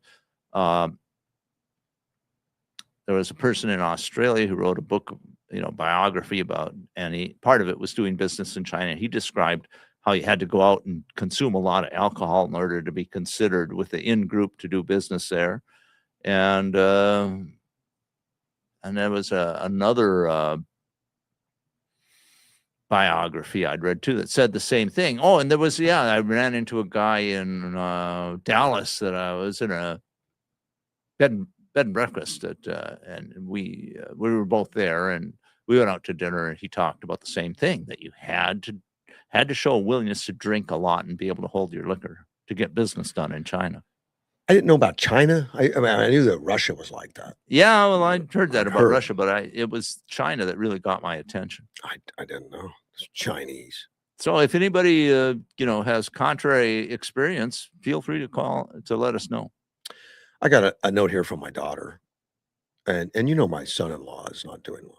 Yes, I know. He's got ALS, and she's concerned about him. He's feeling weaker. That's something for him to say he feels weaker. I mean, he's depleted a ton already. Yeah. And of course, my daughter has to go through this every day. Yes, it's part of her life now. Oh, it is. So he has panic attacks now, which is part of that ALS, thing where he's not breathing as well. Now, ALS attacks the muscles. The muscles become atrophied. And that includes the muscles that occupy, that you breathe with your diaphragm. Yeah. It's just terrible. But she's just reaching out to let us know she's having a tough time.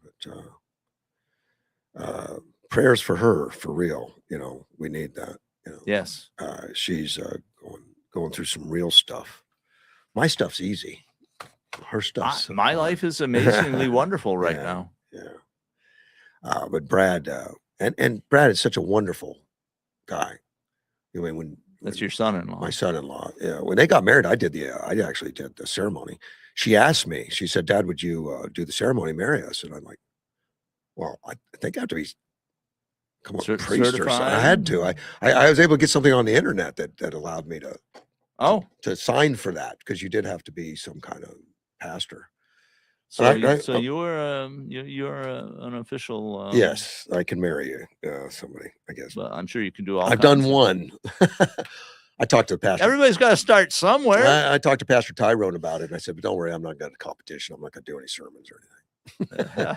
He said, "Good, I was worried about it." Yeah. Oh, I No, thought he'd that's say, not- "Well, I could use some help." You know, he supports all the churches. Well, You know, he yes, just I does, think you know. that's the wise thing. course, I mean, of course, all the churches have Mm. little variations, differences. Some Yeah. there's considerable theological variation. Yes, I mean, he's probably not giving money to denominations he disagrees with. probably not, but he definitely supports other churches. There's Yeah, Church for the City has been so blessed, and so many people, and Yeah. so much that, and they have meetings with other pastors of like mind, just to work for the community and work for stuff. and that's the intelligent thing to do, the smart is. thing to do. It is good. We talked about getting old, because we need to worry about those things. Well, everybody, if you're lucky, you get old. And I don't want any of you out there listening thinking like, you get old and it surprises you, because I've talked to so many people say, well, if I knew I'd get this old, I'd have taken better care of myself. Yeah, I I've think heard that. You've heard that before. Yeah, I try not to say that. It's been used. Well, I have. I mean, I consciously worked at taking care of myself almost my entire adult life. I have recently. Recent years, but not. Well, you were an avid runner for quite a while. At sometimes I was a member of the Marathon Association out in San Diego, and then I'd get fat, and then I'd lose weight, and then I'd get fat, I'd lose weight. I just wasn't consistent. Consistency is important. 72-year-old guy that lives in Bullhead City, Grant Siller. That's not that far away. No, in age Couple or hundred in distance. I was Little- thinking in distance. A couple years older than me, and maybe a couple years younger than you, but we're about the same age as you, isn't it? A little younger. A little younger. He went for a walk on August 3rd, and he fell on the ground. Okay. Now, he was on the ground for about an hour before somebody noticed him. Well, it all depends where you're walking, I've walked in places where if I fell down and didn't busy. move, I'd probably still be there. Well, let me take a call, and I'll get back to that. Good morning. You're on the air. I guess we lost the connection. Well, he probably didn't know he was going to call and be on the air, But anyway, he fell down This is in Bullhead City. Bullhead City on August 3rd. His body temperature got to 105 degrees. Ooh, wow. That's Yeah. right on the edge of, sometimes you don't survive that. They found him. Somebody walked by and found him, and he was sent to a burn ICU in Las Vegas. Burn, I see. Burn. Was his skin exposed? Was this in the sunlight? Daytime, I take it. It was probably daytime. And it's August, Yeah, warm, and it was 120 hot. degrees. 120. That's right. So it was up- one of the real hot days. That is a very hot day. Well, and now he has to have one leg amputated. Oof. His right leg is so severely damaged. I saw some pictures of it, but he was burned. I mean, he must have fallen on asphalt or concrete or something. Yeah, well, the temperatures on that can get 150, even 160 degrees. Kind of crazy. He's got to have the right leg amputated above the knee, scheduled for Ah. August 31st. Hmm. He was having organ shock. Yeah, heat because stroke. his body temperature was outrageous. Yeah. That's right on the edge of you don't recover. Don't go walking where there's no people. Yeah.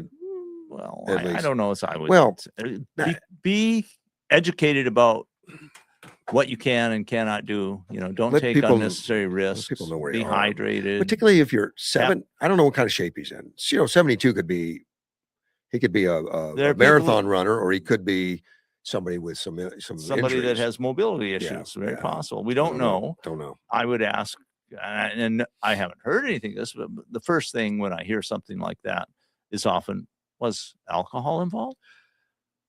It doesn't even suggest that. I don't know. I know, but But I was thinking more like dehydration or something. Well, Maybe he that's a didn't- big maybe, problem. Maybe he wasn't prepared for 120-degree heat. He was out for his regular walk. I don't know. And what time did this happen? I mean, Don't know. But he lives in Bullhead. He should be familiar. right. Yeah. But anyway, but I do But still I mean, think- there's a big difference between when it's August 4th, between walking at 5 in the morning yeah. and walking at 4 in the afternoon. According to the doc, the plan, and there's a website out there, or there's a GoFundMe page, and it lists some things about him. And it says the plan now is to have an above knee amputation. The doctor feels he will overall heal faster and have better pain control that way because he's got damage all over. The body's really trying to repair itself, and apparently the leg is in bad shape. He says we can all imagine that after an amputation, the road to recovery is long and hard, physically, mentally, and emotionally. His wife, Vicky, has been traveling 1.5 hours each way to be with her husband as she continues to work, support the family's financial obligations. The family said the couple will soon have to face medical bills to help Siller's recovery. The family is accepting donations to help with home renovations, home medical supplies, prosthetics, and other added costs. Yeah. Now, his daughter, Heather Crook, says, like I remember when, Dad had an 80-pound cinder block dropped on his foot. He didn't even take Tylenol, but now he's in pain. He's hurting, and she's seeing him in severe. Right. He apparently got severe pain. He's the get up and walk it off type of guy. For him to holler in pain, it's really hard to hear. That's not the not kind of person that he is. So I'm assuming he was in good health when he fell. So it can happen. You don't know you're going to go unconscious. And falling out in 120-degree heat and laying there for an hour is terrible. Right. That's not healthy. And with today's technology, if you have a phone with you, but he probably went unconscious, so he couldn't use the phone. But there are alerts and SOS signals from phones. Phones have capability of bringing help. I dropped my watch one time and it flashed and said, "Have you fallen? Do you know I need to call 911?" And it gave me like so many seconds to turn it off before it called 911. Interesting. I didn't know my watch did that. But It's I don't know if mine has that capability. I probably should get one with it. I don't know if you'll need it, but if you do, it's a nice time to have it. Yes. I mean, we have the tech. The tech is there. Yeah. Well, I'm out riding my bike all the time, and sometimes my wife worries about it. Like it's too hot to ride the bike, and I'm like, no, it's not. I'm good. And with a bike, I would say the big thing is don't tell her about this 72-year-old guy.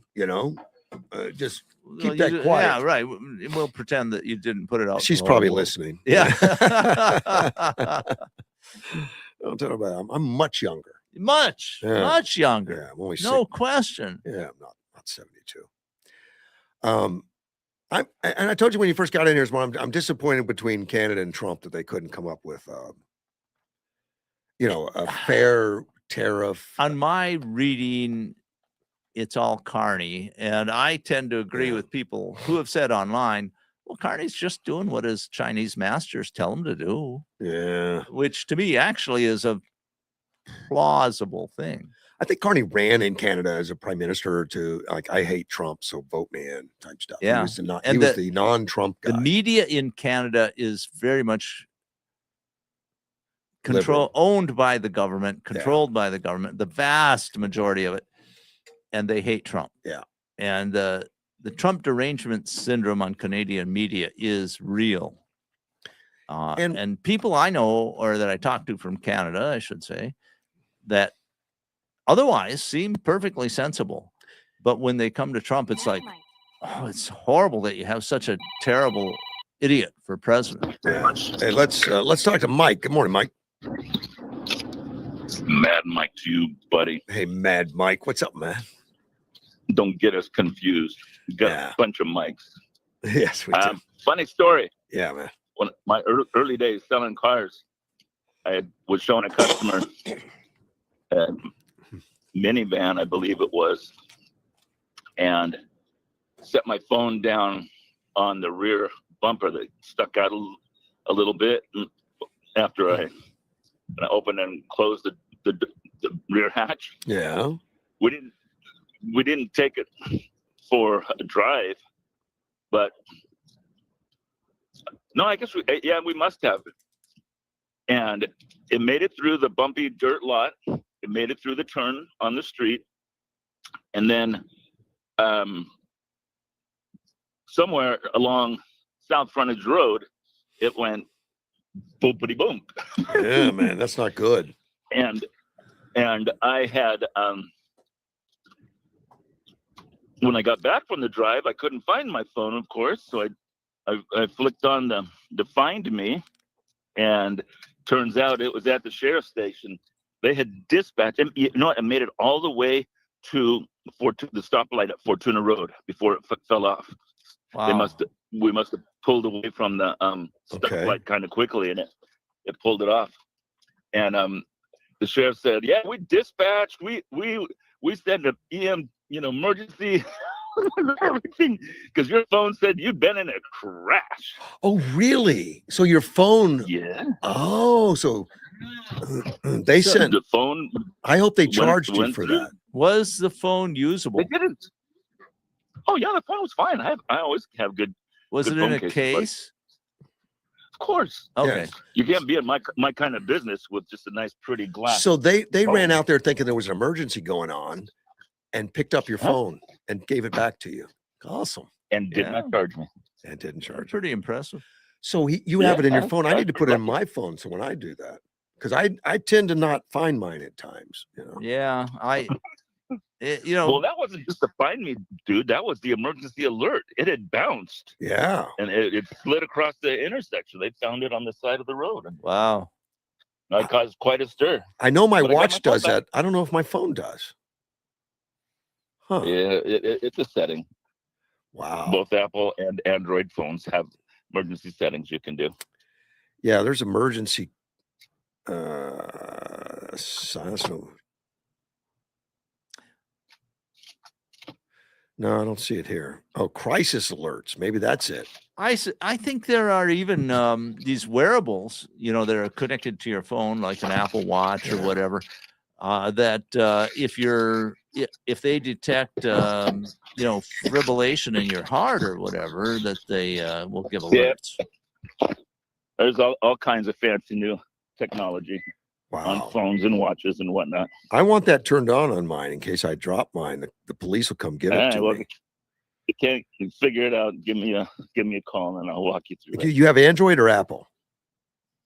Both, buddy. You have both. All right. I'll give you a call. Thank you, Mad Mike. All right. Bye. Bye. That's good to know. That is. I think it's a fascinating Yeah, put that- story. Yeah.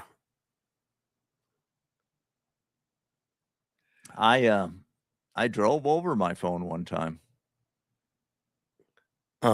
Somebody asked me a question.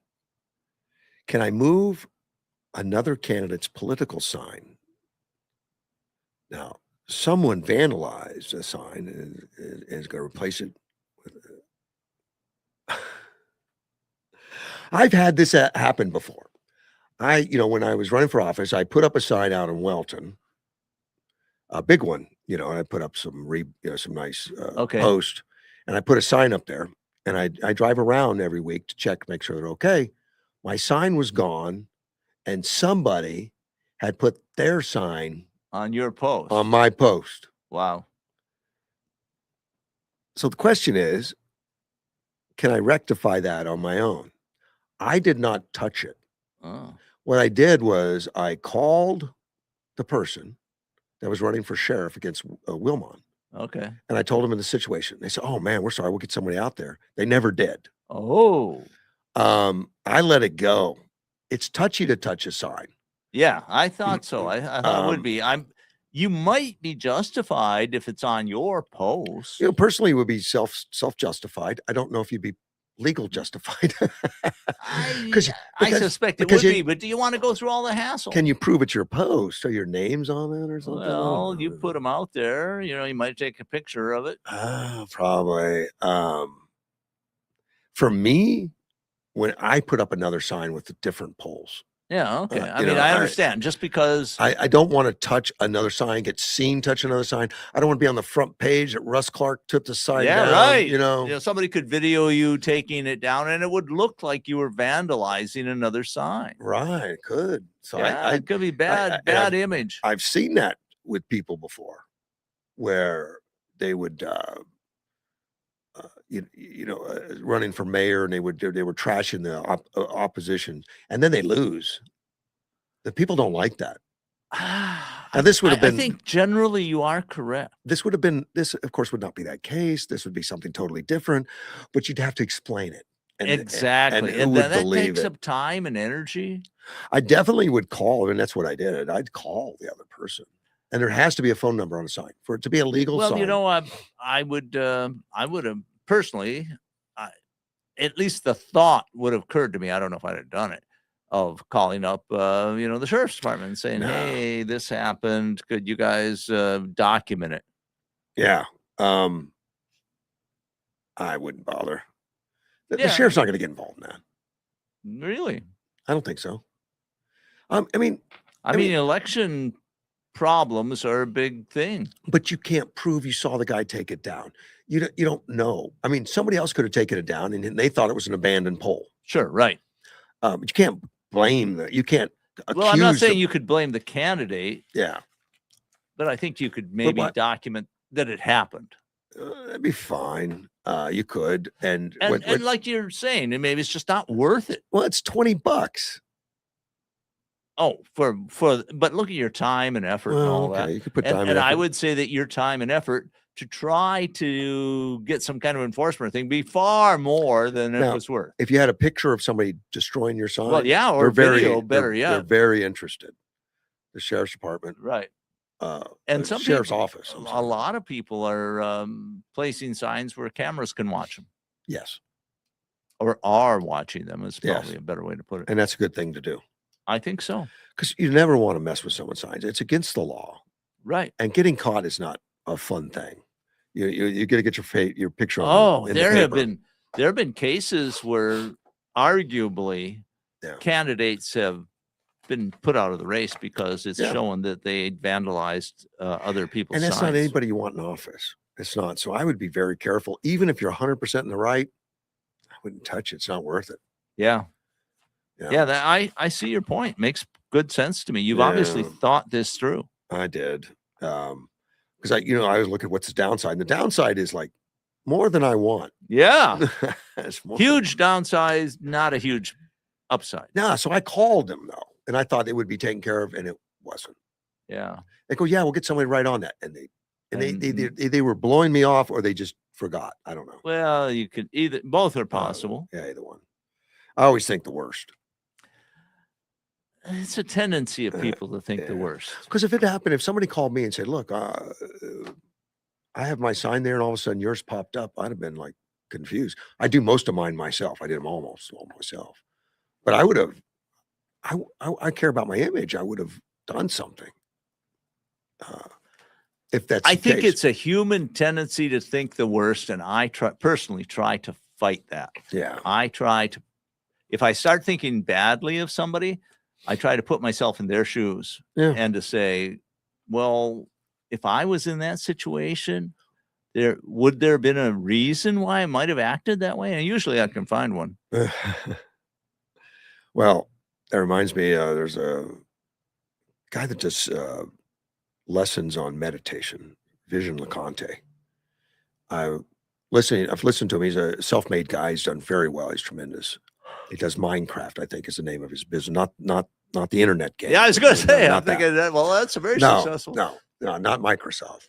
But he said one day, he was doing all his positive stuff, and meditation's all positive. It's all positive reinforcement, motivational stuff. He does motivational speaking. He does all that stuff. And one day when he was in New York, he saw a lady open up a candy bar wrapper and just throw the wrapper on the ground. Okay. So it annoyed him. Right. So he picked up the wrapper, ran in front of her, and put it in the trash can in front of her so he could see her. She could see him doing it. Yeah. And she walked up in tears and apologized that I never would have done that. I'm not in my right mind. I just found out that I have cancer, and I only have a few months to live, and I don't know what I'm thinking. Fascinating story. So he said from that moment on, he doesn't do those assumptions. Well, and that's kind of what I was getting yeah. at. I mean, like, and sometimes Mm, this particularly is most common for me in traffic, yeah. because you see somebody do something that you say is utterly stupid and wrong, and the initial thing is that's a really bad person. But then I go and say, have I ever done something stupid in traffic? And then, yes, I have. Not recently, probably. I hope. Well, I try not to. I try Yeah. to minimize it, but I have, especially when I was younger. And I go back and I say, what was the reason you did that? And then I say, well, maybe they're going through a bad day. Maybe they have a very urgent reason to be someplace. Could be. You know, so I try not to Mm. judge. Unless they're dangerous, and then it's a terrible thing. You know? Well, it can be. You know, some people get. But I'm not going to. I don't engage with somebody that's going to be a road rage guy. You know, Well, I just stay think away. That's wise. Stay away. In fact, that's a policy of mine. If I see a car that I think is not paying attention, or often I'll look at it and say, oh, they've got crash damage that has not been fixed, I think I'll stay away from them. Telltale sign. Yeah. Well, if somebody's driving crazy, tailgating you or cutting you off, let it go. Well, just let them get go. away from them. Get away from them. Some will tailgate them. And, Yeah, some people get that. They get that road rage going. Like, how dare you do that to me? I try to watch for that kind of thing, and to try to abort it before it ever becomes an incident. You know? Like, oh, somebody's coming up really fast behind me. I can get into the lane next to me and then let them go by. That's just polite. It is, but I think it's just wise. It is wise and polite. I try to do the same. I started talking about Marconi and Trump and my disappointment that there's going to be some trade wars going on there. And Canada, and when Trump became president, and he looked at all the tariffs. Sure. Canada does have a very steep, unfair tariff on us on certain items. Like 100%, 200% on like dairy or something. I don't know. There were some lumber tariffs, I think. Yeah, there's a lot of stuff where they trying to protect their own, and they were just putting these huge tariffs on us. And I know Trump's reaction to that is not. That's not even an agreement. No, we have an agreement with Canada and Mexico, right? Of fair trade, and that kind of goes directly against that. Correct. So Trump, I know, has been on this tariff thing, like equal tariffs. Don't abuse us. Don't take advantage of us. Yes. Because we buy your stuff and we don't do that, and you're doing it to us. Right. And he just raises the tariff back, you know. Right. And most every country in the world has come to some kind of settlement. Correct. Agreement. And it looked like up until this weekend. Yep. I mean, in fact, I was reading reports like they've got it all figured out. Looks like it's all going to be fine. Looks good. Optimistic. I'm like, good. I want to be, in line with our Canadian brothers and sisters up there and all that stuff. Well, it apparently all fell apart. It all fell apart. And Donald Trump warned, people yesterday. He said to fall in line or face consequences far worse than existing tariffs. And Canadian Prime Minister Mark Carney accused U.S. government of attempting to subrogate Canada. And of course, Trump wouldn't do that. I mean, he might say he wants to make you the 50th state, 51st. Well, a lot of people have talked about that sort of thing with Canada. Trump's kind of hilarious when he does that. But Carney said U.S. trade demands prove Washington wanted to destroy our major industries, including autos, steel, and aluminum. The U.S. president also threatened new 50% tariffs on Canadian cars, trucks, auto parts, and steel would rise to 50% beginning January 1st, 2027, which is all unfortunate. I don't really know what the rift is completely, but now that timing is very interesting to me. Why? So you're saying January 21st, 2027 is when these tariffs would go into effect. Correct. Is that timing holding? if it is, that's past the midterms. Correct. Well, I think that timing is one to say we still got time to figure this out. I think so, but I mean, it's interesting because it means that Canada and the US, in my opinion, will not be feeling the effects of these tariffs until after the midterms. Right. Well, but it could have been November 5th. Could have been, but it Yeah, wasn't. but I think he put it out there just to And I hopefully mean, that keep- was probably part of the structure. wanted to bring sense into it. Well, though. and you have to have time to develop the procedures and get the people educated. And, what are the people at the border? What are their guidelines? What do now- they have to do? Canada under Carney has, been pissed at Trump and the United States in general about some of the stuff, and they canceled. Didn't they cancel the F-35s they were going to buy? Like they were going to buy some, and Maybe. part of Trump's pointing out is like, look, you don't spend any money on defense like you promise under NATO. The defense budget of Canada has become very small. Yeah, They- like 1%. They used to have a very robust defense. My understanding is World War II they were Oh, very they're capable, huge. very They capable. were a huge contribution in World War II, Um, but it's gotten less and less. And I have a lot of respect for the Canadian military. Yeah. I mean, they are professionals, but they're a small. very military. small. And Trump points that out. It's like you're expecting the United States to protect you, which we would and do. It does. know, They're and- under the U.S. nuclear umbrella. Yeah, and we would spend all that, and yet you tariff us these huge amounts on, particularly dairy, I know, and some other stuff. I think, yeah, lumber was one of the big things, as I recall. Yeah, and so he thinks you're not good neighbors. In fact, Trump says, without the United States, Canada wouldn't survive. It's where they get all their money, and because of their current bad leadership, primarily Governor Carney and his flunky Ford, that's Ontario Premier Doug Ford, and Trump wrote that on Truth Social, and he says, remember, much of the electricity, oil, gas that Canada gets is transported through the USA. Someone should get these clowns to fall in line, or the consequences for Canada will be far worse. I think I mean, Trump's a man of his word. That's spoken in a very blustery and hyperbolic Yeah. manner, but it's It's not essentially diplomatic. correct. Yeah. He's very bluntly stating fact, I think. Carney suggested Canada was ready to find a solution to the trade war, but only if the U.S. approached the talks as between two sovereign nations. What does that mean?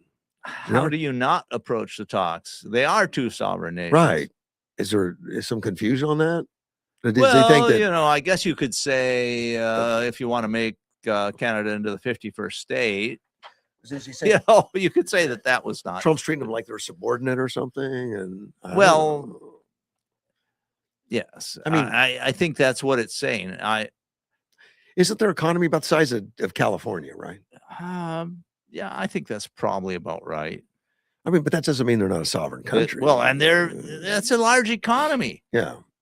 It's Mm. not like Canada is not productive, but they're being hobbled by their socialist government. Man, Carney's a socialist. He is. But is it ego? I mean, when Well, Carney, I gave you my opinion. I think it's as the communist masters are calling the tune in China. but when he adds that we tried to find a solution, that's Carney saying that, but only if the U.S. approached the talks as between two sovereign nations. It almost sounds like Iran, like Yeah, it does you got kind of. to show me respect. I don't know. That We're talking about to me, I look at it, and what I see is the Canadian government looking at a way to try to influence the midterm elections in the United States to hobble President well, that's Trump. definitely Iran doing that, and I think Trump would rather lose the election than do that. I think he's going to do what he conceives is the right thing. That's what I see. Yeah, I and think people think they know. and I think that is a successful policy. I think so. I don't think I'd respect him if he just backed off for political reasons.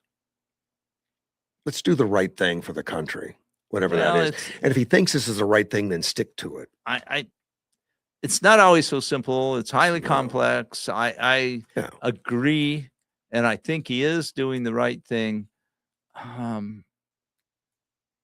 I just see President Trump as one of the smartest presidents I think we've ever had, but he's also one of the least, is diplomatic the right word? He's one of the most outspoken, one of the most, uh, Probably the most egotistical. yeah. I mean, well, I would agree with I don't that. know. I mean, you don't get to be a president unless you have a big ego. Yeah, you got to be. That's a requirement. But I'd say Trump is one of the most, maybe the most extroverted president I've Yeah, ever seen. Yeah. But he's very very outspoken. he's very generous. though. Hyperbolic. Oh yeah, He's, that too. I mean, I'm not. This is not really a criticism; it's an observation. right. With an understanding, you have to have a big ego just to take that job. That's right. You gotta, I mean, you don't become president without a big ego. Even Washington, who was, I think he's the only one who ever got a unanimous vote to be president, had an ego. He had a big ego, but he did not want. He felt forced to become president, and I think a whole lot of presidents feel the same way. Things are being done so badly. I know I can do a better job. I think that's very common in presidential candidates. Carney says that Canada will match Washington's new tariffs dollar for dollar in order to protect Canadian workers, farmers, families, businesses. When you're at war, you get attacked. We got attacked. This isn't war. I mean, China did that same thing. Remember when it ran up to 100, 120, 140? Yeah, it didn't work out well for them. Well, for either, I mean, it just means we don't trade either one of us. And I don't know who would win The on trade is disproportionate. Canada is much more dependent on U.S. markets than we are on Canadian. Right. But I think Canada's been reaching out to other markets. They want to diversify away from United States, including aircraft and stuff. They don't want to buy the F-35, and not that they're spending much money on military anyway. But they have moved much closer to China. Yep, that's a dangerous step. I think so. Yeah. I think the U.S. is a much better partner. With the dollar for dollar tariffs and everything, I think the United States would end up better because, if anything, we were paying tariffs, they weren't. It's the way I see it. If that's wrong, let me know, Carney. 3 times as much from Canada as to Canada. Yeah. That means that they are hurt more by tariffs than us. And it's, I don't like to see it because a lot of people will be hurt. But it's, as people say on the internet, they voted for it. Right. And I think it affected our tourism a little bit this year. Some of the riff with Trump didn't come down as much. I don't know if that's from. I think I mentioned that I've talked to Canadians and they, Trump derangement syndrome is very real. Yeah. I mean, most Canadians like him. Let's take a phone call. Mad Mike, you're back. What's up? So I understand that. I mean, I believe that President Trump is playing 3D chess amongst a checkerboard of checkers players, not even chess players. Sure. And there's a method to his madness, if you want to call it that. But bottom line for me is, in regards to the tariffs, with him, what's in it for me? What did the average person get out of any tariffs he's had going on for a while? Well, yeah, it's really for businesses. I mean, what the Canada's done with tariffs is blocked farmers and other businesses from being able to sell goods and services into Canada, and milk and stuff like that. I'd say, Mike, that we have a lot more jobs in the U.S. than we otherwise would have because of the tariffs. Okay. And because a lot of manufacturing facilities have come into the United States, and more are happening all the time. Yeah. I'd say we're more secure. One of the big 3 is changing its plans to open a plant in Mexico back here in the U.S. So I guess you're right. Yeah. I'd say inflation has gone down quite a bit. That doesn't mean the prices. Some prices have gone down. Eggs are a prime example. But Eggs was an anomaly. It was a disease. yes, Running I'm not disputing that, but I'd say that's not inflation there, buddy. But it's fair to talk about because the left was going crazy. Well, Trump didn't fix the eggs. Trump didn't fix the eggs. well, but a lot of that was government policy. But Trump fixed the eggs and then they shut up about it. They didn't say Yeah, anything. right. Fine. I Yeah. just don't think it's inflation and talking about eggs prices going down is a sign of inflation going down. In my opinion, is not a fair argument. No, I mean, I think you're right. he fixed the eggs though. But there were policies that were causing the price of eggs to become Sure. very high, If and he changed that. If inflation goes down to zero, that doesn't mean the prices get cheaper. It just means they stop going up. That's all. Here's one that I just read about this morning, as that Kash Patel, as head of the FBI, they had, what was it, 1.5, 1.7, I forget, million cases where they had to process DNA at the FBI. It's a backlog that was years old that they had not been solving. And Kash Patel, the head of the FBI, has reduced that backlog to zero. He caught By it all getting up. them done. They caught up all of the old cases, and now when you send DNA to be analyzed at the FBI for a criminal investigation, That doesn't help inflation. it gets but it's done good to right know. now. No, but if you're a rape victim and you have FBI or DNA evidence and it doesn't get processed for years, that has a direct effect. That's- This is it was a national disgrace at the FBI for decades that they didn't fix their processing of DNA evidence. I mean, we're talking well over 1 million cases. I need to get a list of all the things that have been And fixed. that has been fixed. No, I got you. My call was specifically about inflation, but getting President Trump has definitely it wasn't about inflation. It was about the tariffs Yeah. and what's in it for me. Yeah. But we got over past that, and government is getting stuff done now. I know that there were Border Patrol agents that were pulled off of investigating child molestation and child pornography rings and Right. and pulled off of stuff so that they could be on, escorting people that had crossed the border and threw up a white flag. Processing them so they were officially allowed. Oh, they're doing massive Yeah. things now. They just don't get a lot of press. Yeah, that is something that it's not. You're right. It's not a tariff issue, but the border is under control. I mean, it's more under control than I think at any other time in U.S. history. I got you, bro. I'm with you. I just needed some explaining, Well, mansplaining. We appreciate. you the call up call. anytime, Mike. Appreciate it, buddy. Thanks. Bye. Mad Mike. I don't know why we call him Mad Mike. He's not really that mad. I wanted to bring up that DNA because it's something that is, when I read about it, I've been reading about it for many years, and it's always struck me as, this is insane. How can we have over 1 million cases that are backlogged that people wait for years to get these results? And Kash Patel fixed it. He just flat out fixed it. They put resources into it. They put people on it. They brought in new technology. They did all the things that are logical and reasonable and right. A lot of it's fixed it. A lot of it's new technology.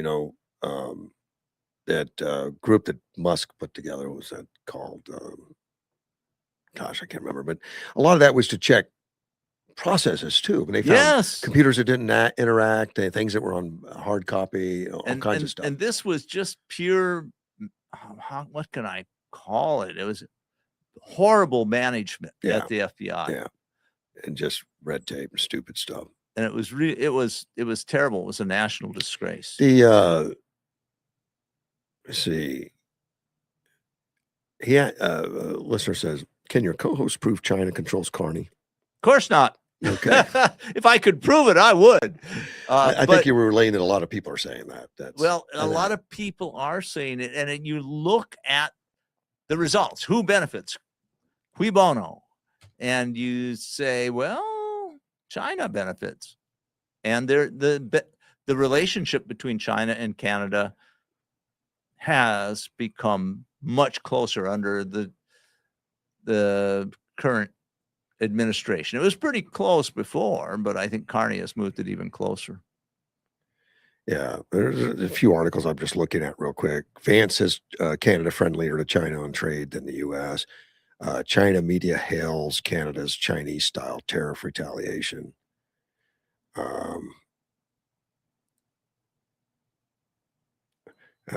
Vance says Canada and China have been the worst two countries when it comes to trade policy. Well, that's just a similarity. That's not. Yeah, that's not them together, but maybe they're friends because of it. But China, President Trump and his policies are sort of a Chinese nightmare. Yeah, because he is changing our vulnerabilities to Chinese action.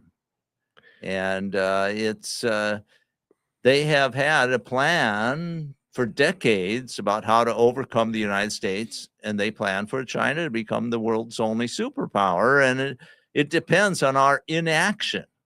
And Trump has done tremendous things to neutralize that plan. This article I just pulled up, and this just came out yesterday, that the China-Canada relations are at a strategic crossroads, and China's pursuing a managed economic reset with China. Because Carney went there in January of this year, and Xi's expected to visit this September because of U.S. trade pressure, and China wants to fill that. Yeah. And that's what Vance says, is that they're friendlier to China than they are to us. That goes with what I was saying. And some of this thing has to do with Alberta's October 19th referendum. Yeah, they have a referendum on independence. Yeah, so China's going to go there and talk about that. Why would they're going to get involved in that? That's odd. I don't know. China, in my opinion, China would not want Alberta to become independent. Correct.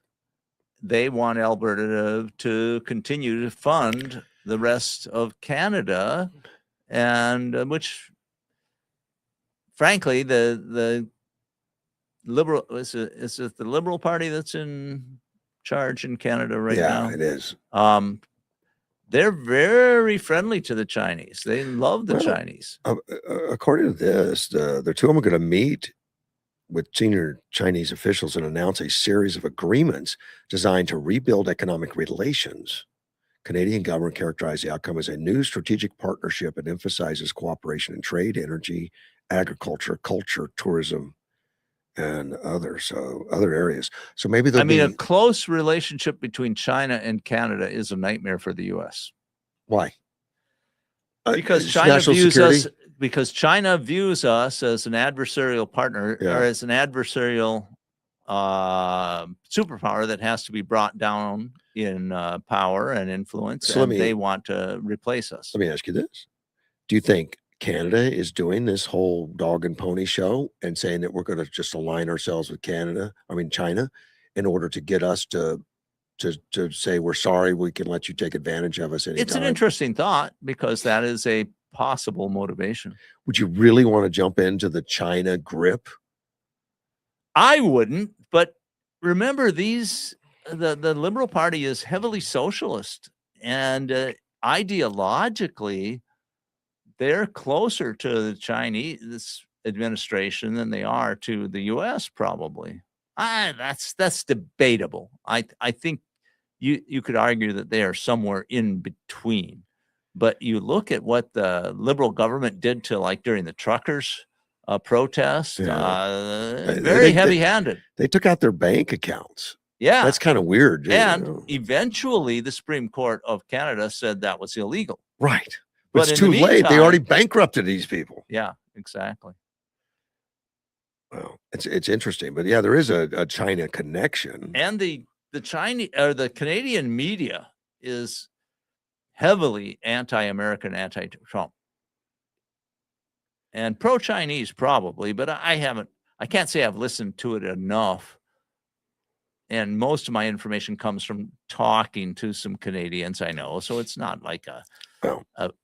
a very well thought out academic paper. It's just my opinion and my personal experience. So all the people that say that Carney is under the control of China, I mean, I think Carney wants to be from the articles I'm not. I just looked through and said they want to reset with China. Yeah, exactly. I'm not saying Carney is being, held at gunpoint by Chinese agents. Yeah, he loves. I think he loves China. I think he considers China to be the future. Another question here: did the U.S. suspend tariffs on beef imports from Mexico due to cost increases? Possibly. I don't remember. I heard something we about. did get more from. I heard that there was some alleviation of tariffs on beef to allow more beef to come into the U.S. But there was also a problem with the beef because they had that screw fly, that screw worm or something. Right, but I don't think that would apply to beef. Well, it did as much as it would to live cattle. Well, correct. Because if you were bringing the cattle in, then you bring in the screw fly. I mean, it's a problem. But they were bringing live cattle in. Yeah, and then they'd be processed here. It makes sense. But if you were actually bringing in beef instead of cattle, I'm making that differentiation. Yeah. And that screw fly, and I did a little reading on it. It is. It's some kind of fly that lays eggs into the on the skin of the cows or whatever, and the larva actually eats into the legs and the meat. As I recall, they need an open wound. They lay the eggs where there's a break in the skin. Yeah, and then the larvae bore into the flesh, and then it's nasty. Well, my understanding is, and some cattle farmers had written in and said, "Look, we don't have it in the United States because we monitor the cows." Well, we eradicated it here. Right. It was here. We got rid of it. But apparently it's a normal cycle that they inspect the cows constantly. Oh, of course. Because we don't want to bring it back. Yeah. So it doesn't get started here. Right. So if there's open wounds or something that looks like an they get rid of it. And apparently in Mexico. I had read that there were some recent problems where they had some cases in Texas. I hadn't heard that. I didn't think there had been, but maybe. I don't have it in front of me. Okay. The something that's not been in the news. Remember when ICE was in the news every night? Yeah. I say ICE. ICE wasn't in the news. The protest against ICE. Yeah, was the big thing. Was the big thing in the news, and it was in these blue cities and blue areas. When's the last time we saw a big news report on that? It's been there hasn't been. There hasn't been. They've changed their tactics a little bit. Well, I think a lot of it. The U.S. government designated the Antifa people that were doing a lot of this stuff. Oh yeah, as a terrorist organization. That's an important. And some of them took off. I mean, they left the country. Well, right. A lot of the people who have been very intensely involved in Antifa are from overseas. And these aren't protesters; they're agitators. And there's a big difference. And a lot of them have significant money, sort of trust fund babies. Some of them are being supported by organizations. Yeah, that's true too. That are throwing money at it just to cause chaos and destruction. Yes. But the ICE people haven't missed a lick. In fact, they keep increasing their numbers and they're increasing their arrest. And yet we're not seeing it. It's not in the news. No, but I just got. But it's happening. It is. They just did a 14-day operation in Washington, D.C. and the suburbs around it, in Virginia and Maryland, all in that area, to apprehend illegals. And they got 1,328 in 14 days. That's a massive operation. It's a significant operation. I mean, that's just one little area. And keep in mind, but we're talking about tens of millions of people. Right. And this type of operation incentivizes others to self-deport. Correct. And so you get a multiplier effect. But keep in mind, this is just one task force. How many do we have in the United States? Hundreds? A lot. Hundreds, thousands? Yeah, hundreds, certainly, maybe. Yeah. I don't know, thousands. We've got hard to say. We've got a task force in Yuma. Yeah. In fact, I've talked to some of them, and they've even they've joined operations in Wisconsin even. I think this is one of the big reasons that our homicide rate has fallen so far. They tie that to this in this article. They were in the DC area, which maybe Trump has asked them, hey, even work harder to get the crime rate down more. Because, the crime rate in DC is at historic lows. Yeah. Oh, yes, absolutely correct. It used to be one of the highest crime rates in the country. Well, of the 1,328, 400, almost 400 illegal immigrants had criminal convictions or pending criminal charges. Yeah. So that's almost a third. Yeah. Generally, it's, I've heard it's like 60, 70% normally, the total of either arrest records from their foreign countries, arrest warrants here, or they're looking for them because of a crime that they were so implicated in, or they have convictions. Sometimes the left says only 2% are felons, or something like that. Maybe. Well, there's so many ways you can play with statistics. Yeah, they're talking about convicted, been to the trials, and all that kind of stuff. Well, and they may be looking at only U.S. convictions. Yes, I think that was the case. So, and then that 2% might be 2% of all of the illegal aliens. Well, and they're talking about also, they're not including any pending criminal charges. They're not talking about warrants. They're not talking about DUIs. They're not talking about misdemeanors. There's all kinds of ways to lie with statistics. Yeah, I know. But 400 are pending criminal charges, including they do some instances, Salvadorian, that's murder warrant. Also in crimes are rape, sexual assault, kidnapping, DUI, robbery, and attempted murder. Now, how in the heck did he just now get picked up is what I'm asking. Well, I mean, obviously, for all of these things, DC has been one of those places that they, for a while, I don't know if it's the case now, they were not prosecuting people. Well, no, but it looks like he's been picked up and booked, or he's been picked up and paperwork's been complete. Right, but you said, how is it? That now, yeah, now. But now he's also in the MS-13, the Trendiagra, and the 18th Street gang. Some of them. Not all. Not one guy. I was going to say that'd be kind of odd. Some of the other three. That would be an accomplishment because they fight each other. No, it's the some of the 400. Yeah. Okay. Sure. I would expect that. I saw a report on the Maryland man. Remember the Maryland man? Yeah. They're still pursuing it. I think he's still on the streets a little bit, but. So he hasn't been deported yet? Not yet, but they're going to. I mean, he is an MS-13 guy. Went through the whole thing of the time he was pulled over by the police officer. And then he was charged with running human trafficking. He wasn't charged. He was. I thought he was. He was interviewed, and the cop interviewed him. They realized, well, yeah, I remember that, but I thought they were going to charge him. They were going to. They called in and said they wanted to charge him. And they said no, let him go. No, I mean recently. Oh, recently, maybe they did go back. I mean, maybe they went back and but at the time they didn't. I have not checked recently, so they didn't charge him at the time. The cops. No, they didn't, and that was under the Biden administration. And they called it in, and they said no, let him go. Right. Yeah, I remember that. And they had him to rights right there in the car with illegals, sure and the car was registered to a guy that was in jail for illegal trafficking, and it was all part of a gang. And he's the Virginia man. Now, Baltimore man, Baltimore dad, whatever. Maryland, I think. Maryland man, dad. Is that what it is? Yeah, Maryland. That's what it is. But these operations happen in Maryland, Virginia, particularly Fairfax County, right there in the suburbs. It's called Operation Safe Community, Washington, D.C., from August 1st to 14th. Mark Wayne Mullen said, the brave men and women of ICE. And I like that they put that in there. These guys and ladies, when they go out there every day, to get to do these pickups, they know it's a difficult and dangerous job. They know it's dangerous. They do. These are dangerous men and women. And I have heard figures of something like 60%, but I don't have I've heard number more, but this one was only 30%. What I'm referring to is that 60% of the ICE agents are Hispanics. Oh. I would imagine at least. It might be more than that. A lot of Hispanics. And so, that when you're disparaging ICE agents in the major media, you're disparaging Yeah, an co- ethnic they group. call them racist. They hate Yeah, right. Mexicans when they are. Yeah, there you go. Well, they're not all. No, but many of them Not are. all Mexicans. Many of them a lot are, and many of them are Cubans, Hispanic. Puerto Ricans, others.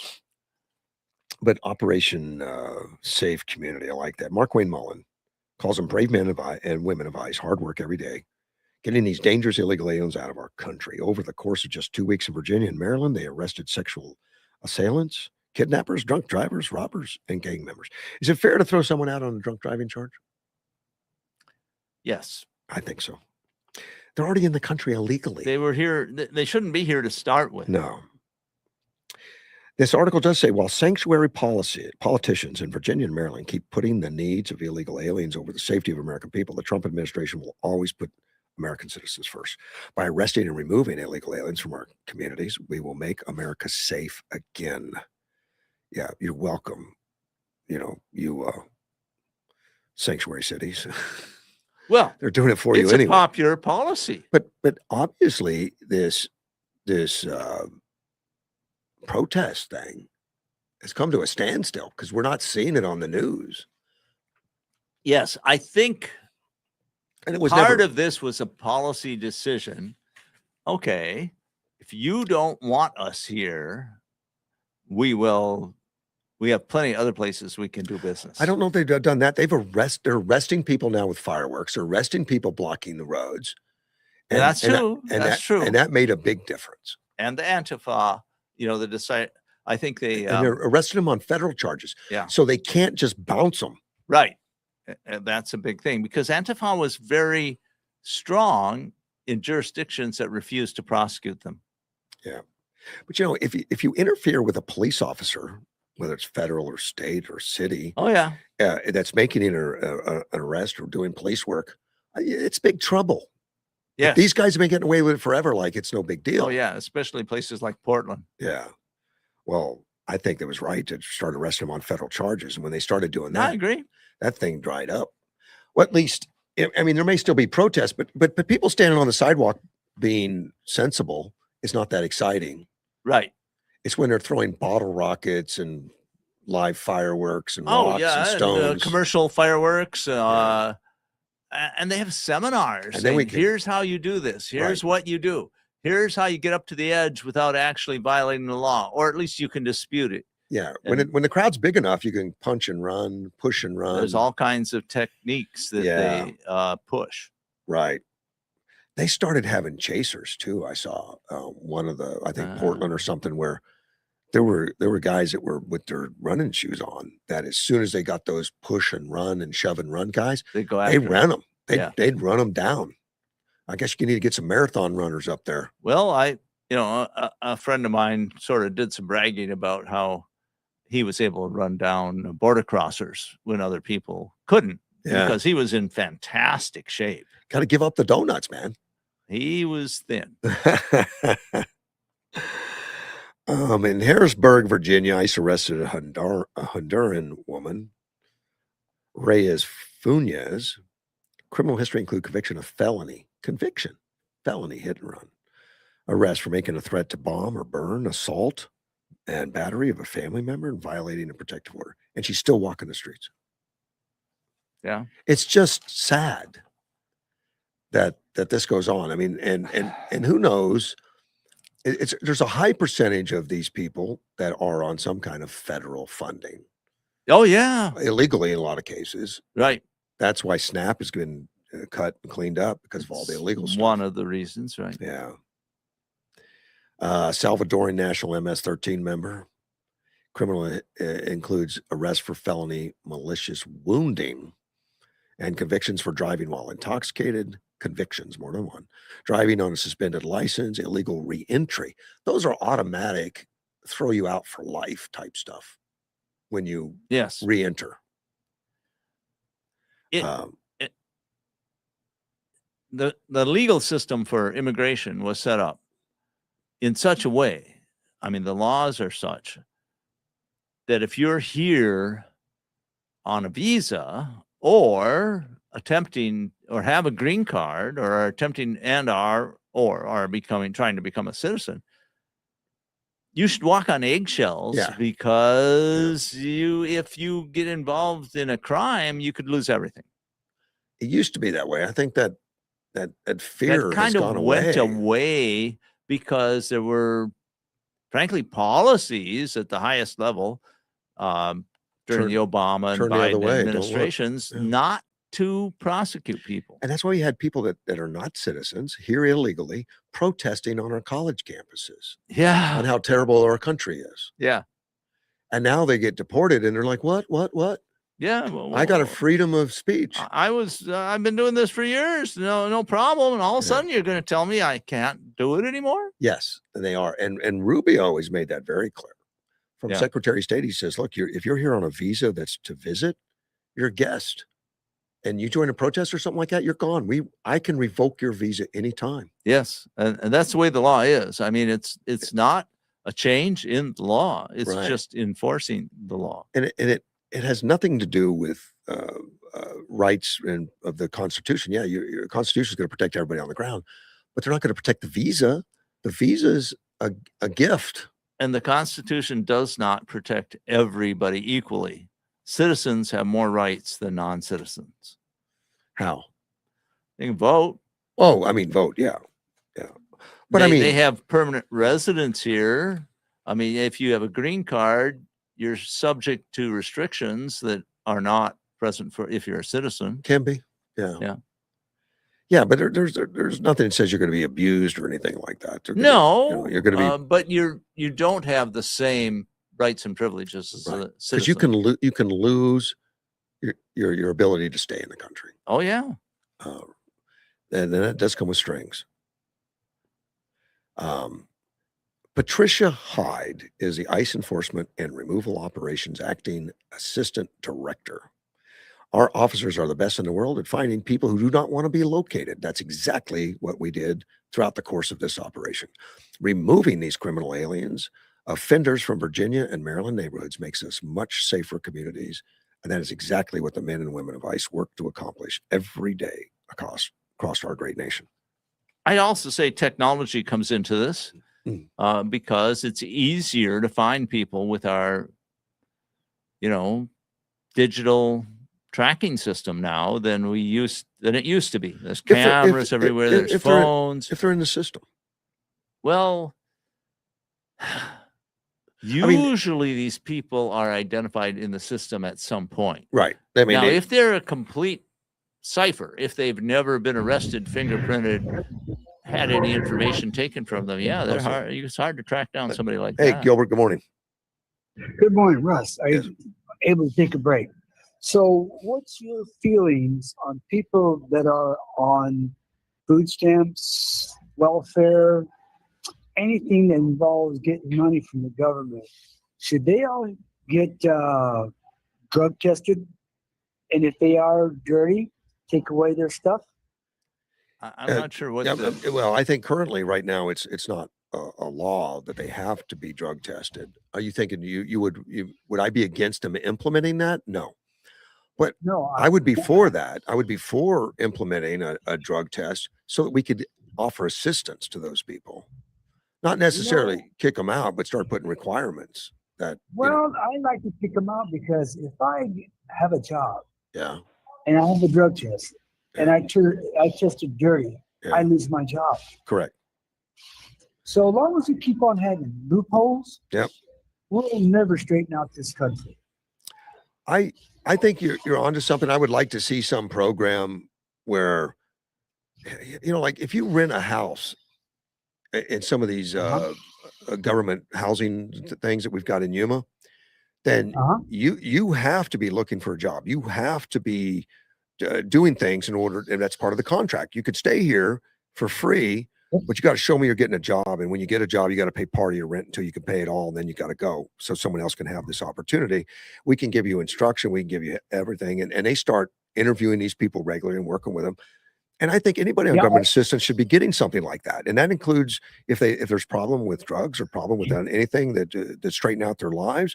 If you want to put your hand in the pocket, let us help you. But let us help you get you straight so you can get off of it. You can't do that if you're on drugs. Right. But again, I think if you get any type of government assistance, you should take a drug test before you're able to get a check. Well, a fair number of government employees have to take drug tests. They do. All government Well, a lot of- employees. A lot of jobs you do. No, I'm not sure if it's all jobs. No, I said a I- lot of them. But But not yeah. all. I think any government job you get, Yeah. you have to take a drug test. I know that That's when due to at YPG, everybody had to take a drug test. Yeah, because you're messing with some very dangerous and classified and all kinds of stuff. you yeah, know, it's all pretty kinds of stuff. sensitive positions out there. And we used to do it at work. We had a policy when I owned Napa that if you were in an accident of anything that decided they got something more than first aid, you had to have a drug test. And that's part of our insurance policy. Yeah. At the desalting plant, when I worked there, every so often they would come by and they would have a safety tape on all the bathrooms except for two, one for a woman and one for a man, and they instituted a drug test. Yeah, they could check to see if there was any drugs in the toilets or whatever. And then they could see if there's No. anybody in the building. Then the No, question is They who? were taking drug tests. You had to go Oh, inside they there. took individual drug tests. Okay. Yeah. Yes. Yeah. And that wasn't highly classified, but it was a government installation. Yeah. So you had to take a drug test. Right. So again- I don't know what the percentage of government employees that are subject to drug tests are. It's a significant number. I don't know. If it's a Military is, majority. isn't it? Military, yes. everybody, yeah, military. I know that if you want a job, if you try to get a job for forestry and anything like that, you take a drug test. Okay. I know that. I have friends that work. I would imagine police work, first responders. What I would be unsure of is like housing and urban development, social security system, if those agencies are subject. You know what, I'll find out and I'll let you know. Yeah, I'd be curious. It's been a long time. I haven't I looked think at it. For us to get our country straightened out, we got to get rid of all the loopholes, including judges. How about that guy in Tucson they just arrested for killing that rookie officer? I hadn't He read had that. been in and out. He'd been in and out of jail so many times. He got out and he killed I think it was a cadet or a rookie police I officer. don't recall. Absolutely horrible. I did not Yeah, know that was That's too happening bad. this week, I believe. That's too bad. Look it up in your computer there. But Well- anyway, I was able to take a break to give you a call. And Thank you, tell sir. you about- Appreciate it. And that's what we find is that most people who commit murder have a pretty long history. They've Yeah. often been convicted of violent crimes before. And sometimes it's just, they have a DUI before, something like that, but they usually have a criminal history. It's a relatively small segment of the population that commits most murders. Here's a comment from a listener. It says, face it, as the pattern now exists, the RNC, GOP, Republicans, allowed the Democrat Party to go unchecked. That's kind no, of an he- interesting he- way, he- as if they had the power to check them. I know, but that's his viewpoint. The DNC is the enemy of the USA. Islam is the enemy of the USA. If it's the enemy of the USA, the RNC GOP will empower them. Yeah. That's It's a viewpoint. That's that he's I so. don't- I think he's so disappointed. He wants the RNC to do everything, and the RNC. Well, to, yeah, it's to like stand up to it and don't take it and all that stuff. But it's there's no power in the RNC to just shut it down. It's not a dictatorial. You can't Right. dictate and all that stuff. But he brings up that we shouldn't tolerate, that we should listen and pay attention. And I think it's I part get of the that. general discontent with how badly things have been done in this country for a long time. And frankly, I am ecstatic about how successful President Trump has been in fixing things. Right. And you just can't fix everything all at once, but he's sure given it a good try. Right. The another comment from a different listener said he worked in South America, saw Chinese infrastructure projects, don't remember any major U.S. projects. It says Chinese, I guess he says Chinese are buying goodwill. Why we remain idle. I don't know which ones. Like I could talk about the Panama Canal because it's well known. We built the Panama Canal. I saw a lot of U.S. infrastructure projects, particularly roads. And then I also saw roads that we had built that were falling apart because they weren't not maintained. Well, we didn't promise to maintain them probably, but as far as Panama goes, we built it and then Carter gave it away, gave it back to the Panamanians. Well, it's not exactly correct to say you gave it back. I mean, the treaty originally gave us the rights to that Panama Canal Zone in perpetuity. So I was there shortly after the treaty, and my personal belief, having talked to a fair number of Panamanians, was that the Panamanian people were not all that happy about the canal being, quote, given back, because they knew their government was corrupt. Yeah. And they liked the way the Panama Canal system was overall being operated, but it was a perception. There was, activist students who pushed for the canal coming back and such. And I think as a negotiating tactic, they would have taken some concessions rather than the total giveaway to Panama that happened. And I know they expanded it. They made it a little. They did, and that was with there was a significant amount of Chinese help and funding, I think, in getting the third. And Chinese had a big foothold set of locks on both sides. And I remember Trump objected to it, and he got some of those contracts canceled to where China's still there, but they hold less now, and they are not in a control position. And there's just some physical constraints. The canal runs on water power. Yeah, and they're having a drought. And when you don't get enough rain falling over Panama to fill up Lake Gatun and I forget the name of the other lake that feeds into the canal system, you don't have enough water to operate all the locks at maximum capacity all the time. So there are just physical limits. I understand they're running like 50-60% right now because of water. And the third set of locks was very large. It was meant to take larger ships, so it takes a lot more water. Right. So, there are constraints. Yeah. So not everyone's getting through that wants to right now. I understand. This listener also said the 60% of Border Patrol agents who are of Mexican descent, if that's true, are U.S. citizens, not Mexican. I don't know that. That's a good point. It is a good point. But and I think that it's mostly true. It probably is mostly true. But also, politically, people are always separating that when they're saying the vote, the Mexican vote, they when they say Mexican vote, they mean Mexican descent. They don't mean I part think of the Mexican generally in the U.S. Hispanic that's community. Correct. But that's I'm trying to think if you can become a part of the Border Patrol as I haven't looked yet, as but somebody with a green card. I'd be willing to bet you could. Maybe you can become military in a green card. Yeah, that's true.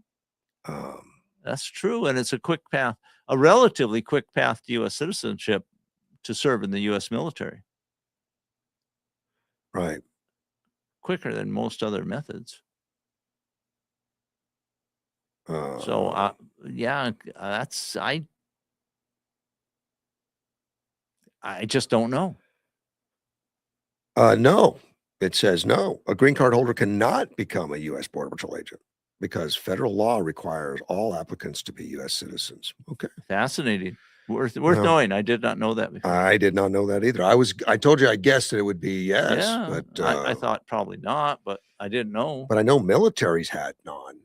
Yes. That's pretty common. It has been common throughout U.S. history. Even in the Revolutionary War, for example,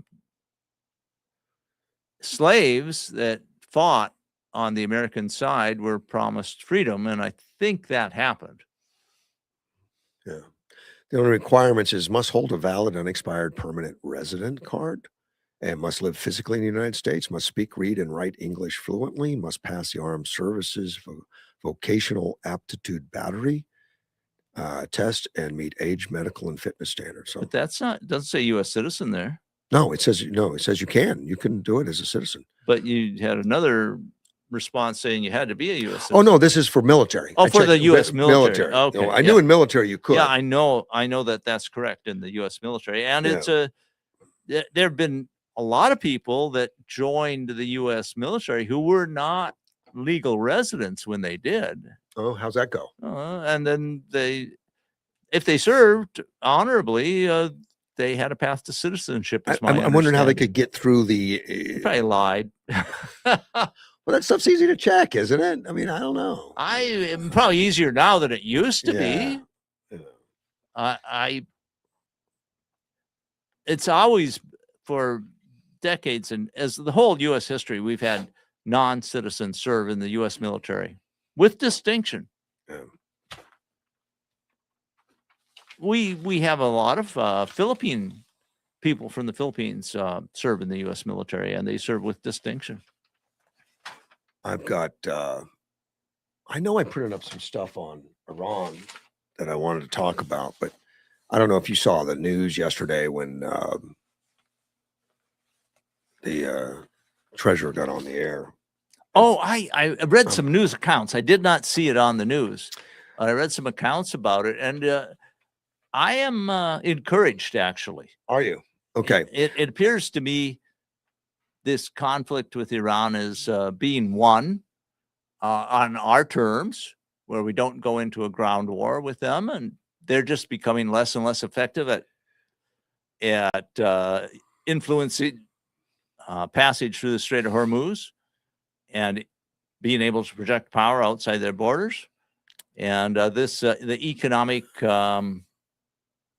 items that Besant, I think it was Besant, Yeah, it is Besant. mentioned are just more U.S. power being exerted against Iran. We've had those kinds of sanctions against them for 47 years, but these are apparently have greatly expanded. I guess you could say in kind they were kind of the same. Yeah, but now apparently they're going after all third parties. I mean, people that are doing business with them. I think it's greatly expanded. It has been. I was kind of shocked. I didn't know they could expand it much more, but they can. And Scott Besant, I guess, has got the blockade is a huge part of this. Yeah, because that keeps them from making money. Exactly. And then you can't trade in, or they can't move. It's very difficult for them to move oil out or refined products in. Wasn't there some kind of mysterious fire at one of their major gas refineries or oil refineries recently? Yes.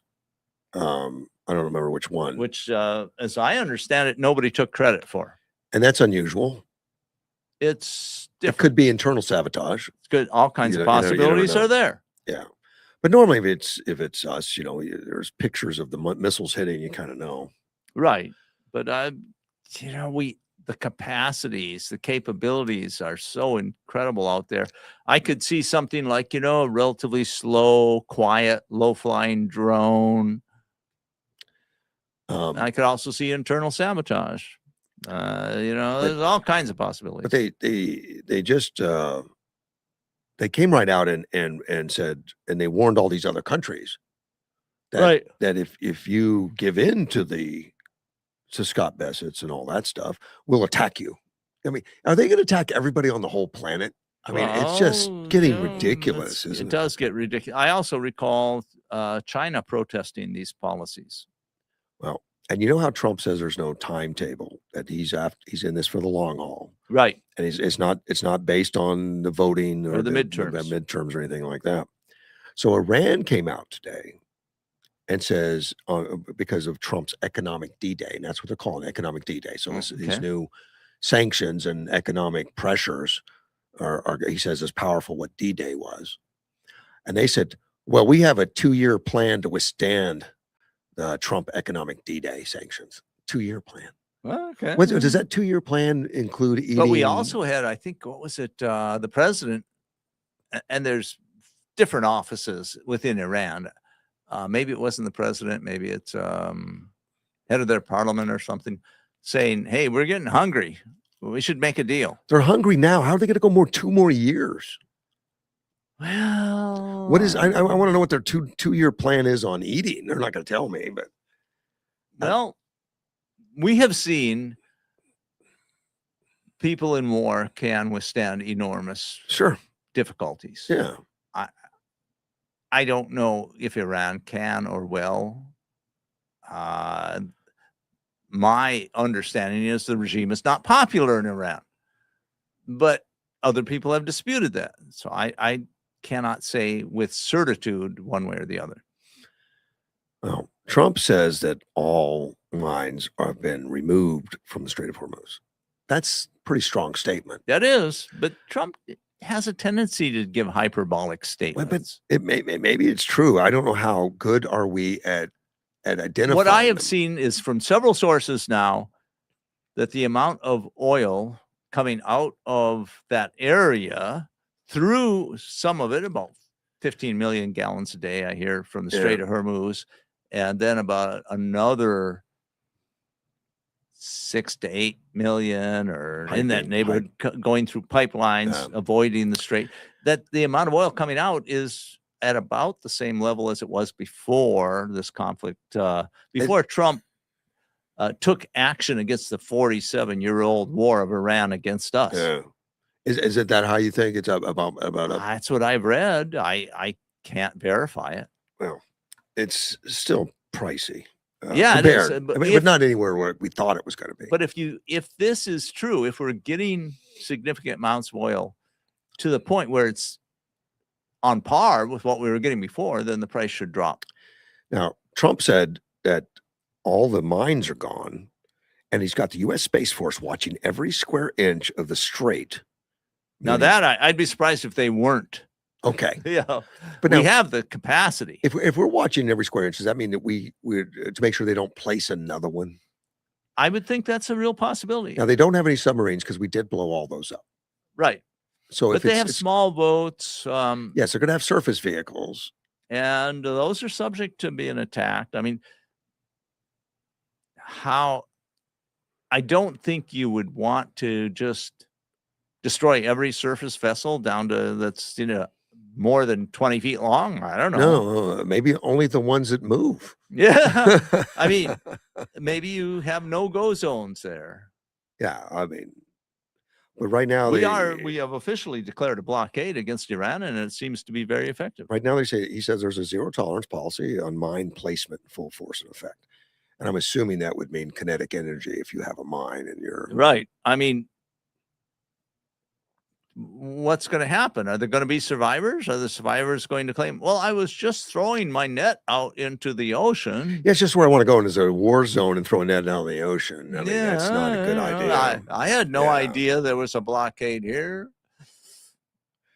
Apparently, there was just a tanker struck in Hormuz just a few minutes ago. Yeah, I hear of an occasional strike or attempt at a strike. And I don't know that anything's been sunk or anything. I guess there's been some damage. Well, and that damage can be pricey. These tankers are very, very expensive. Well, the damage we've done to them. Oh, we've done enormous damage. I mean, to their tankers, I guess they blow up the engine rooms, but they don't know. This is on tankers that are trying to evade our blockade. Yeah. Well, evade. I mean, Iran attacked them. Oh, well, then we have also fired on tankers. Oh, yeah, but only them. Right. And when we fire on them, we used to put a round through the engine room. Yes, and blow it all up. Now, that's a very bad. It's very bad. Yeah, I mean, it's bad for the tanker. It's not going to sink, apparently. Probably not. That's what they say. They say we do it in such a way it's not going to sink. It's just going to destroy the engine. But man, I mean, that's a lot of work. And they give warnings. Yeah. Oh, many of them. Evacuate the engine room for hours. Sometimes they've followed them around for hours. Like we're really serious. If you don't stop it, it's a terrible situation to be in, but that's where we're at. Yeah. China condemns U.S. sanctions on Iran, says the trade with Iran complies with the law. They want to get oil. They get a lot of oil. Yeah. They've been getting bargain basement oil from Iran for a long time. Should we be helping Iran with oil since I mean, China with oil? I think we are selling oil to China. Are we? Okay. I mean, granted, we don't want to have. I don't think there's any ban on China buying oil from us. But if they can get it cheaper from Iran, and that's actually closer to China, Yeah. well, they're going to do it. China- I don't blame the Chinese for what they're doing and saying, I don't say they're evil for what they're doing. It's just contrary to our benefit. China claims they're cooperating with Iran, complies with international law. We are closely following the situation. We'll do everything necessary to protect China's rights and interest. So they're Well- saying it's illegal for you to not let us do business with Iran. That's it's a bit above claim. me. I don't know. China's a sovereign nation. Sure. They do lots of things that I think are wrong and potentially illegal. And which law are you talking about? You know, whose law? And, they're talking about international law. Well, our Maybe sanctions. Our there's sanctions. a lot of interpretations. Our sanctions against Iran. It's not against China. Correct. It's unfortunate that China's involved in it. Well, I'm not so certain. Some analysts have said that this is part of a great grand strategy by the United States to diminish Chinese power in the world. And that makes sense to me. And how is this diminishing Chinese power? Because it makes them more dependent on other sources of oil. They've been dependent on Iran. Okay. And if the U.S., which is de facto the case right now, is in charge of the Strait of Hormuz, essentially we have a say on whether Chinese gets oil or not. So that makes them dependent on us for their energy supplies. Okay. Like we're dependent on them for so many things. Yeah, well, exactly. So Yeah. then it becomes a two-way street, not just one way. I think that has some validity. I don't think Chinese military power at this point is anywhere close to the U.S., so they've been gaining quite a bit. So yes, I could see that this is in part a geopolitical game of maintaining U.S. dominance as the superpower versus China wanting to supplant us. U.S. Treasury Scott Bissett, now this is what I was looking for. He's opposing the economic equivalent of the military campaign that defeated Nazi Germany on the Islamic Republic of Iran.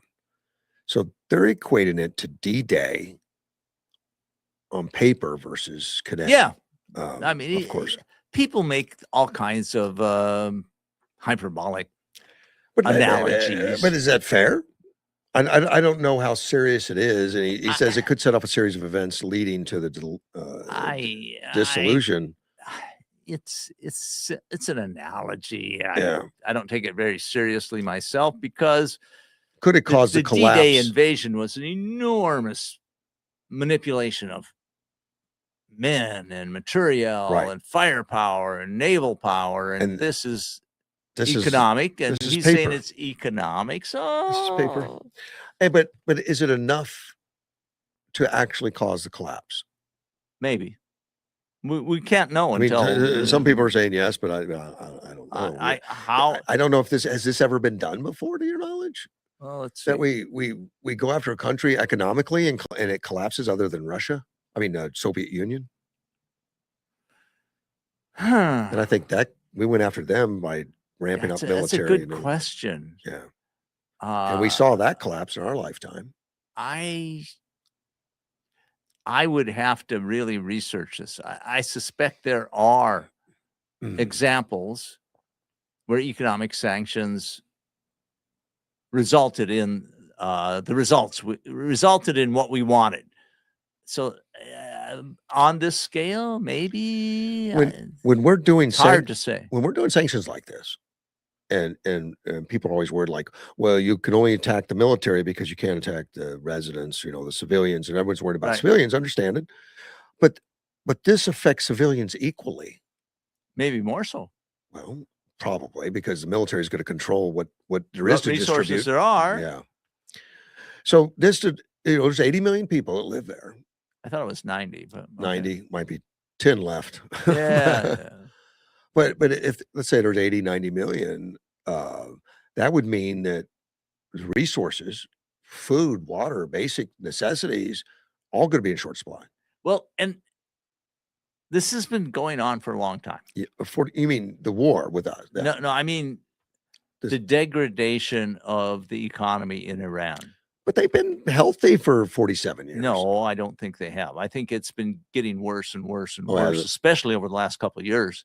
The economy has become more and more dependent on the sale of oil. Yeah. And the water supply in Iran and the management of water there has been neglected to the point of horrible mismanagement. So I think this has been just getting worse and worse and worse. Now there's probably been little bumps where it's gotten a little better here and there. We could turn the water off tomorrow. It might take a couple days, but we. But I mean, it's dependent on desalination plants. Well, yeah, but it's the desalination plants, and then the distribution pipelines are vulnerable, and because they don't have enough natural water to take care of the they've population. Mismanaged it. It's really been horribly mismanaged, my understanding. Okay. And yes, they do. Most of the countries in that area now depend on desalination plants. Huge. And that's why their populations has grown, because they've had the food and water available. Right. I think that's correct. And they've been able to afford a lot of that because they produce oil. Yeah. So they're oil economies, essentially. Right. But I know Trump could turn it off, but he's not. He doesn't want to. I mean, Hegseth says that he's ready for an attack at any time if he needs to. But Trump's not turning them loose. They really want to go after the economics. They don't want a permanent turn you to rubble. Correct. But at some point, now the regime's saying that we got a 2-year plan, so you might as well wait it out. We can wait this out for 2 years, which I think that's hyperbole. I think it's crazy. Regime. I mean, it's not all the regime is saying this. You have I'm trying to think, he was the equivalent of the Speaker of the Parliament. I don't remember. But a high-level official in the government saying, we're starving. We have to make a deal. Yeah. Oh, and there's been reports from the field where some of these agencies that under their command have not had regular food for weeks now. 1 meal a day or something. Well, exactly. I don't know how exaggerated that is, but it's hard to say. It's hard. When I looked at when they had a celebration there of like this, I forget what it was. The funeral. I think it was the funeral. Yeah. And I looked at the people in the crowd. They looked pretty healthy. Yeah. They didn't look thin. They had a few airplanes flying over. It did not look to me like they'd been without food for weeks. Yeah. So it's hard to know how severe food limitations in Iran are. Well, if there's any, people of Mormon faith there, they're going to be all right for a year. They usually have a year's supply of food. Well, and if I were Iran, I would have stockpiled a lot of food. Yeah, some of them might. And maybe they are. Maybe they have. I don't think we know. I mean, maybe the U.S. and Israeli intelligence have better information than we do. I'm sure they do. Yeah. But it's going to hurt them. And I think, but it'll hurt the people who are not in the political parties first and hardest. How patient is the U.S. citizen, though? How patient are we? It's a really good question. And I think it'll come down to gas prices. Well, they're a little too high right now. Right. So if in the next month they drop, that could be a big change, big difference. Yeah. I think that's more what the people in the U.S. are more concerned with. I mean, we have these aircraft carriers. They're going to cost us money, whether they're here or in the South China Sea or, and so that cost is not nearly as visible to the American citizen as seeing what the price is at the gas pump. Right now, Brent crude is $84.80, and it's been up to $120. Yeah. It's not up there. And And I when, think the lowest it has in the last, say, 2 years is about 65 or something like that. yeah, is well, just below that. It's in the 50s. Or was it? Did it 50, get down into the 50s? 55 or Okay. so. It was like 2 years ago, or last year. Last year it was like 55. So it's kind of in the middle. Yeah. And No, it was 60. I'm sorry. The scale, sorry. It was $60 last okay. year. So I would not be surprised if the price of gas in the U.S. or oil went down to $65 before the midterms. It doesn't show that right now, but there's going to be a We breaking still got a point. couple months. Well, Iran says they got 2 years. I don't believe it. I find that unlikely, but Yeah. you know they've not been pillars of veracity. No. This article says oil prices fall as U.S. rolls out global sanctions focused on Iran. Didn't fall that much. I mean, it's fallen. Well, year to date, it's down 41%. No, it's up 41%. I'm sorry, but within the last day, it's only down like 3.5%. It's down $3 a drum, a barrel. Well, I noticed that the Arco station as I came in this morning was 385.9. Well, yeah, but And we're affected tremendously by California, and they're Yes. shutting some refineries. So they're trying to. I think Trump stood in and stopped one of really? them. Yeah, I didn't hear that. they're fighting him on it though. So yeah, this morning one of the it was $88 this morning. Now it's down to 85, a little just below 85. They say because of the the extra push of sanctions. Well, I It's think all very partly emotional. this is on the news, and it's getting out there that we have not been broadcasting this, but apparently the U.S. military presence in the Strait of Hormuz is letting a lot of ships get through and get oil and get out. Trump's been talking about that. They turn off their trackers. They turn everything off. Right. And so then people looking on this imagery, which is based on You're not gonna see it. transponders, and it doesn't show it because they've turned off their transponders. And Iran's been degraded. They've taken out the radars and all the stuff that they could. Right. I don't know what they have left other than Well, they binoculars probably have pretty good satellite imagery. from. Well, there's commercial operators that'll sell it, and there's the Chinese. Yeah, There's the 'cause Russians. They don't have it themselves. Well, their own Iran satellites. Does not have a constellation of satellites, No. but they have friends and other that sources. would like to see harm done to us. I think so. But China doing that just hurts their chance of getting cheaper oil, right? So if you're a Chinese commissar, if you're in the Chinese Commissar Party, Chinese Communist Party, do you say, I'd rather hurt the U.S. even if it raises the price of oil, or do I want to make accommodations with the U.S. and have cheaper oil? Well, it's a difficult decision. Yeah, I don't know what they're doing. Well, we can discuss it tomorrow Yes. because we're out of time. I got to go to work. This is the best part of my day, but then they expect me to do things. So productive. It's terrible. Russ Clark with Mortgage One. Dean and I will be back tomorrow. Thanks.